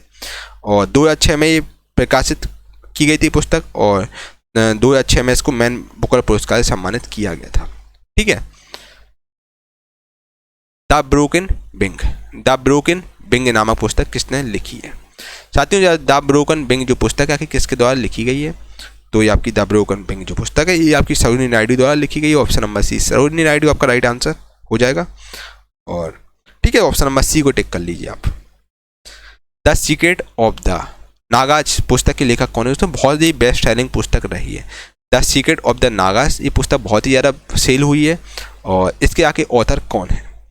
द सीक्रेट ऑफ नागाज या फिर नागाओं का रहस्य पुस्तक के लेखक दोस्तों अमीश त्रिपाठी हैं। अमीश त्रिपाठी इस पुस्तक के लेखक हैं। Option number B Amish Tripathi आपका राइट आंसर हो जाएगा। बहुत ही ज़्यादा पुस्तकें सेल हुई है। ठीक है, और नागाओं के रहस्य के बारे में उसमें बताया गया है। और अमीश दोस्तों 4 बार 2012, 13, 14, 15 में फोर्ब्स की 100 हस्तियों में से आए हैं। टॉप 100 जो हस्तियां होती हैं फोर्ब्स जो लिस्ट निकालती है उसमें आपका अमीश त्रिपाठी का नाम था। ठीक, तो option number B Amish Tripathi right answer हो जाएगा। द सीक्रेट ऑफ नागाज के लेखक है अमीश त्रिपाठी है। ऑप्शन नंबर बी को टिक कर लो, आपका राइट आंसर है। मेरे प्यारे दोस्तों, जैसा कि यार आप जानते हैं कि 2024 में है चुनाव। इस बार भाई जब सरकार पूरी कोशिश कर रही है कि एक बच्चा भी दुखी ना रहे, तो सरकार दोस्तों भर भर के वैकेंसी निकाल रही है। अभी आपने हाल ही में देखा भी होगा, एसएससी में दोस्तों आपकी बम्पर वैकेंसी निकली है, सीजीएल में हुआ, और जीडी में 50,000 प्लस वैकेंसी निकली है, और सीजीएल में 35,000 प्लस वैकेंसी निकली है। उसी प्रकार दोस्तों रेलवे में ही आपकी ज़्यादा जल्दी ही वैकेंसी बम्पर वैकेंसी निकलने वाली है। ये पूरा प्रॉपर दोस्तों जानकारी है। मेरी 40 से 50 स्टूडेंट से बात हुई जो ऑलरेडी सिलेक्टेड है। कोई एएलपी में लोको पायलट है, कोई साथियों ग्रुप डी में सिलेक्टेड, कोई आपका स्टेशन मास्टर है, और कोई एक 2-3 बच्चे हैं जेई हैं। तो मेरी बात हुई तो वो बच्चे बोल रहे हैं सर जल्दी रेलवे भी भर्ती निकालने वाली है, और इस बार दोस्तों रेलवे का एग्जाम आपका फास्ट होगा। जैसे ही दोस्तों नोटिफिकेशन निकले, जैसे एसएससी में होता है नोटिफिकेशन निकलता है 3 महीने बाद एग्जाम हो जाता है ना। उसी पर दोस्तों रेलवे में ही ऐसा ही होगा, क्योंकि दोस्तों रेलवे की बहुत ज्यादा किरकिरी ग्रुप डी के चक्कर में हुई, एनटीपीसी चक्कर में किरकिरी हुई। अब दोस्तों रेलवे नहीं चाह रही है कि भाई साहब अब हमारी दोबारा किरकिरी हो, क्योंकि 2024 में चुनाव है। रेलवे की दोस्तों बहुत जब भर्ती निकलती है तो उसमें करोड़ों लोग फॉर्म भरते हैं, तो काफी बड़े लेवल मास लेवल पर होता है। तो दोस्तों इस बार रेलवे फास्ट मोड पे काम करेगी, जल्दी आपकी प्रोसीजर कंप्लीट होगा। दोस्तों जल्दी आपको रेलवे एएलपी की भर्ती देखने को मिलेगी, एएलपी टेक्नीशियन, और आपको रेलवे की जो जेई की भर्ती है वो आपको देखने को मिलेगी। और दोस्तों ये आपको बम्पर वैकेंसी देखने को मिलेगी, 50 से 1 लाख के बीच आपको भर्ती देखने को मिलेगी, क्योंकि दोस्तों 2018 से लेकर अभी तक आपका एग्जाम नहीं हुआ, 5 साल तक एग्जाम नहीं हुआ, तो आपको बढ़िया देखने को वैकेंसी मिलेगी। और बिल्कुल आप तैयार हो जाओ भाई। आप दोस्तों बिहार तरफ जाएंगे तो बच्चा बिल्कुल तैयार रेडी हो गया है। अगर आप तैयार नहीं हो तो बच्चा अब तैयार हो जाओ, देर आए सवेर आए, ये बात समझ के बिल्कुल तैयार हो जाओ। अभी इस मूवमेंट से पढ़ाई चालू कर दो। ऐसा मौका दोस्तों आपको बार बार नहीं मिलेगा, ये बहुत अच्छी भर्ती होती है। ठीक है भाई साहब, अच्छे तरीके से लग जाओ। दोस्तों जब रेलवे ग्रुप डी का एग्जाम था, मेरे काफी बच्चे दोस्तों इस बार रेलवे ग्रुप डी में सिलेक्टेड है, मतलब हजारों की तादाद में बच्चे सिलेक्टेड ग्रुप डी में। यार मेरी बात हुई है कि भाई साहब आपको किस किस कोर्स से मदद मिली, तो बच्चों ने बोला सर आपकी जो विज्ञान Chalisa one of the best थी, इससे हमें काफी ज्यादा मदद मिली है, इससे काफी क्वेश्चन एग्जाम में देखने को मिले थे। ठीक है दोस्तों, और थोड़ा सा रेलवे का पोर्शन भी ग्रुप डी में थोड़ा टफ पोर्शन था, टफ था एग्जाम, क्योंकि एक ही शिफ्ट में था, मतलब एक ही फेज था। अब दोस्तों जो कि एएलपी का आपका 2 फेज में एग्जाम होगा, सीबीटी 1 और सीबीटी 2 होगा। ठीक है, तो 2 एग्जाम होंगे, तो आपका साइंस ईजीबी आपको देखने को मिलेगा। दोस्तों विज्ञान चालीसा सब बच्चों ने मोस्टली 95% बच्चों ने दोस्तों रिकमेंड किया कि सर विज्ञान Chalisa one of the best है। ठीक है, क्योंकि इसमें मोस्टली क्वेश्चन दोस्तों सिलेक्टेड है। दोस्तों एएलपी और टेक्नीशियन के लिए और जेई की भर्ती के लिए दोस्तों विज्ञान चालीसा सबसे बेस्ट रहेगी आप लोगों के लिए। इसको आप जरूर दोस्तों एक बार देखिए, जिसमें दोस्तों टॉप 5000 क्वेश्चन आपको दिए जा रहा है, जो कि वन ऑफ द बेस्ट है, सुपर सिलेक्टेड क्वेश्चन है। सुपर सिलेक्टेड क्वेश्चन दोस्तों आप मतलब जानते हैं, जो 10 बार क्वेश्चन एग्जाम में पूछा, जो 12 बार पूछा गया, जो बहुत ज्यादा इंपॉर्टेंट क्वेश्चन भाई इसमें रखे गए हैं। और साथियों इसकी खास बात है, ये बच्चों का बोलना था कि सर इसमें हमें प्रॉफिट क्या हुआ है, इसमें क्वेश्चन वन लाइनर फॉर्मेट में मिले हैं। साथियों इसमें वन लाइनर फॉर्मेट में हम लोगों ने इसीलिए रखे थे ताकि आपको हमेशा चीजें याद है, वन लाइनर में चीजें हमें याद करने में आसानी होती है। और यहाँ पर साथियों सिस्टमैटिकली रूप में आपको क्वेश्चन दिए जा रहे हैं। ठीक है, जो कि आपकी परीक्षा में 100% पूछे जाएंगे यार, है ना। तो साथियों विज्ञान Chalisa one of the best आपके एग्जाम के लिए रहेगी। आप एएलपी की तैयारी कर रहे हैं, टेक्नीशियन या फिर आप जेई की तैयारी कर रहे हैं, दोस्तों यहाँ पर साइंस का बहुत इंपॉर्टेंट रोल प्ले साइंस करता है। दोस्तों आपका एएलपी की अगर बात करें, एएलपी में 20 क्वेश्चन साइंस के आते हैं, उसी पर दोस्तों जेई की बात करें, जेई में आपके 30 क्वेश्चन साइंस से आते हैं। ठीक है, तो बच्चा साइंस बहुत इंपॉर्टेंट रोल प्ले करता है, तो आपको विज्ञान चालीसा के क्वेश्चन एक एक घोल के पीना है। साथियों पहले ई बुक आपको दी जा रही थी, पहले आपको ई बुक दी जाती है, ग्रुप डी का पेपर था जो कि 199 रुपए में आपको दी जा रही थी। ठीक है, बच्चों का दोस्तों काफी मैसेज बच्चों के रहे, सर इसका कंप्लीट वीडियो कोर्स भी लॉन्च कीजिए आप, क्योंकि विज्ञान चालीसा बेस्ट है, यहाँ से क्वेश्चन मोस्टली फंस रहे हैं। तो वीडियो में दोस्तों क्या होता है, हमें चीजें आसानी होती हैं, इसका प्रॉपर आपको एक्सप्लेनेशन भी बताया गया है ना। कोई भी क्वेश्चन आप फंस गए तो आपने वीडियो देख ली दोस्तों, उसके लिए हमने आपको उसी मूल्य में 30 प्लस वीडियो का पूरा कोर्स भी आपको फ्री में प्रोवाइड करा दिया है। ठीक है, अब यानी कि दोस्तों आपको ई बुक के साथ साथ कंप्लीट वीडियो कोर्स भी देखने को मिलेगा। ठीक है, जो कि दोस्तों ऑफर पीरियड में आपको देखने को मिल रहा है। ठीक है, फिर इसका प्राइस हाइक हो जाए मे बी। ठीक है, तो साथियों इस विज्ञान चालीसा को ले सकते हो कि वन ऑफ द बेस्ट आपके एग्जाम के लिए रहेगी। साथियों इसको ई बुक को आप प्रिंट आउट जरूर निकलवाइए। मैंने इसमें दोस्तों बेसिकली हिंदी इंग्लिश दोनों में है, या आपकी इंग्लिश हिंदी दोनों में है। ठीक है, एक आपका दोस्तों बुक फॉर्मेट में आपको मिलेगा, जिसको प्रिंट आउट करवाइए। और दोस्तों रोज सुबह उठ के रोज सुबह अपना डिसिप्लिन दोस्तों चीजें कीजिए, आप डिसिप्लिन में आपका करें तभी आपको यार तरक्की मिलेगी। रोज सुबह 1 घंटे दोस्तों विज्ञान चालीसा क्वेश्चन जरूर रटो, है ना। साइंस के दोस्तों क्यों आपको याद नहीं होता, साइंस दोस्तों आप एक क्वेश्चन रट लो यार, फिर साला कहाँ ही क्वेश्चन बाहर जाएगा। आपको 5 क्वेश्चन ही तो करने हैं यार, 5 क्वेश्चन ही रटने में दिक्कत हो रही है आपको, तो हो गई यार भाई बात। दोस्तों इस विज्ञान चालीसा को आप टॉप 5 क्वेश्चन इसको रट लीजिए, जो कि आपके एग्जाम के लिए बहुत ज्यादा इंपॉर्टेंट है यार, है ना। दोस्तों ऐसे आप हनुमान चालीसा आपको रट गई, वैसे आप विज्ञान चालीसा आपको रट जानी चाहिए यार, है ना। और दोस्तों किसी प्रकार की डाउट हो, इस नंबर से, हमारा व्हाट्सएप नंबर है, यहाँ पर आप डाउट सारे क्लियर कर सकते हैं, आपके सारे डाउट क्लियर कर दिए जाएंगे। बाकी दोस्तों 100% गारंटी है सारे प्रश्न आ रहे हैं आपके सीधे यहीं से आएंगे, यहाँ पर मोस्ट सिलेक्टेड यार क्वेश्चन इसमें रखे गए हैं, है ना। और ई बुक के साथ साथ साथियों आपको इसमें ई बुक तो दी ही जा रही है 199 रुपए में, और साथ ही आपको कंप्लीट कोर्स भी दिया जाए, जो कि ऑफर पीरियड में आपको दिया जा रहा है, जिसको आप ले सकते हैं, जो कि ऑफर कुछ ही समय के लिए उपलब्ध है, फिर आपको शायद कोर्स ना मिले दोस्तों देखने को, है ना। तो दोस्तों बाकी मैं डिस्क्रिप्शन में लिंक डाल दूं गुरुकुल प्लस ऑफिशियल ऐप का। गुरुकुल प्लस ऑफिशियल ऐप है जहां पर आपको विज्ञान चालीसा कंप्लीट मिलेगी, कंप्लीट ई बुक और कंप्लीट कोर्स आपको देखने को मिलेगा। ठीक है, तो चलिए भाई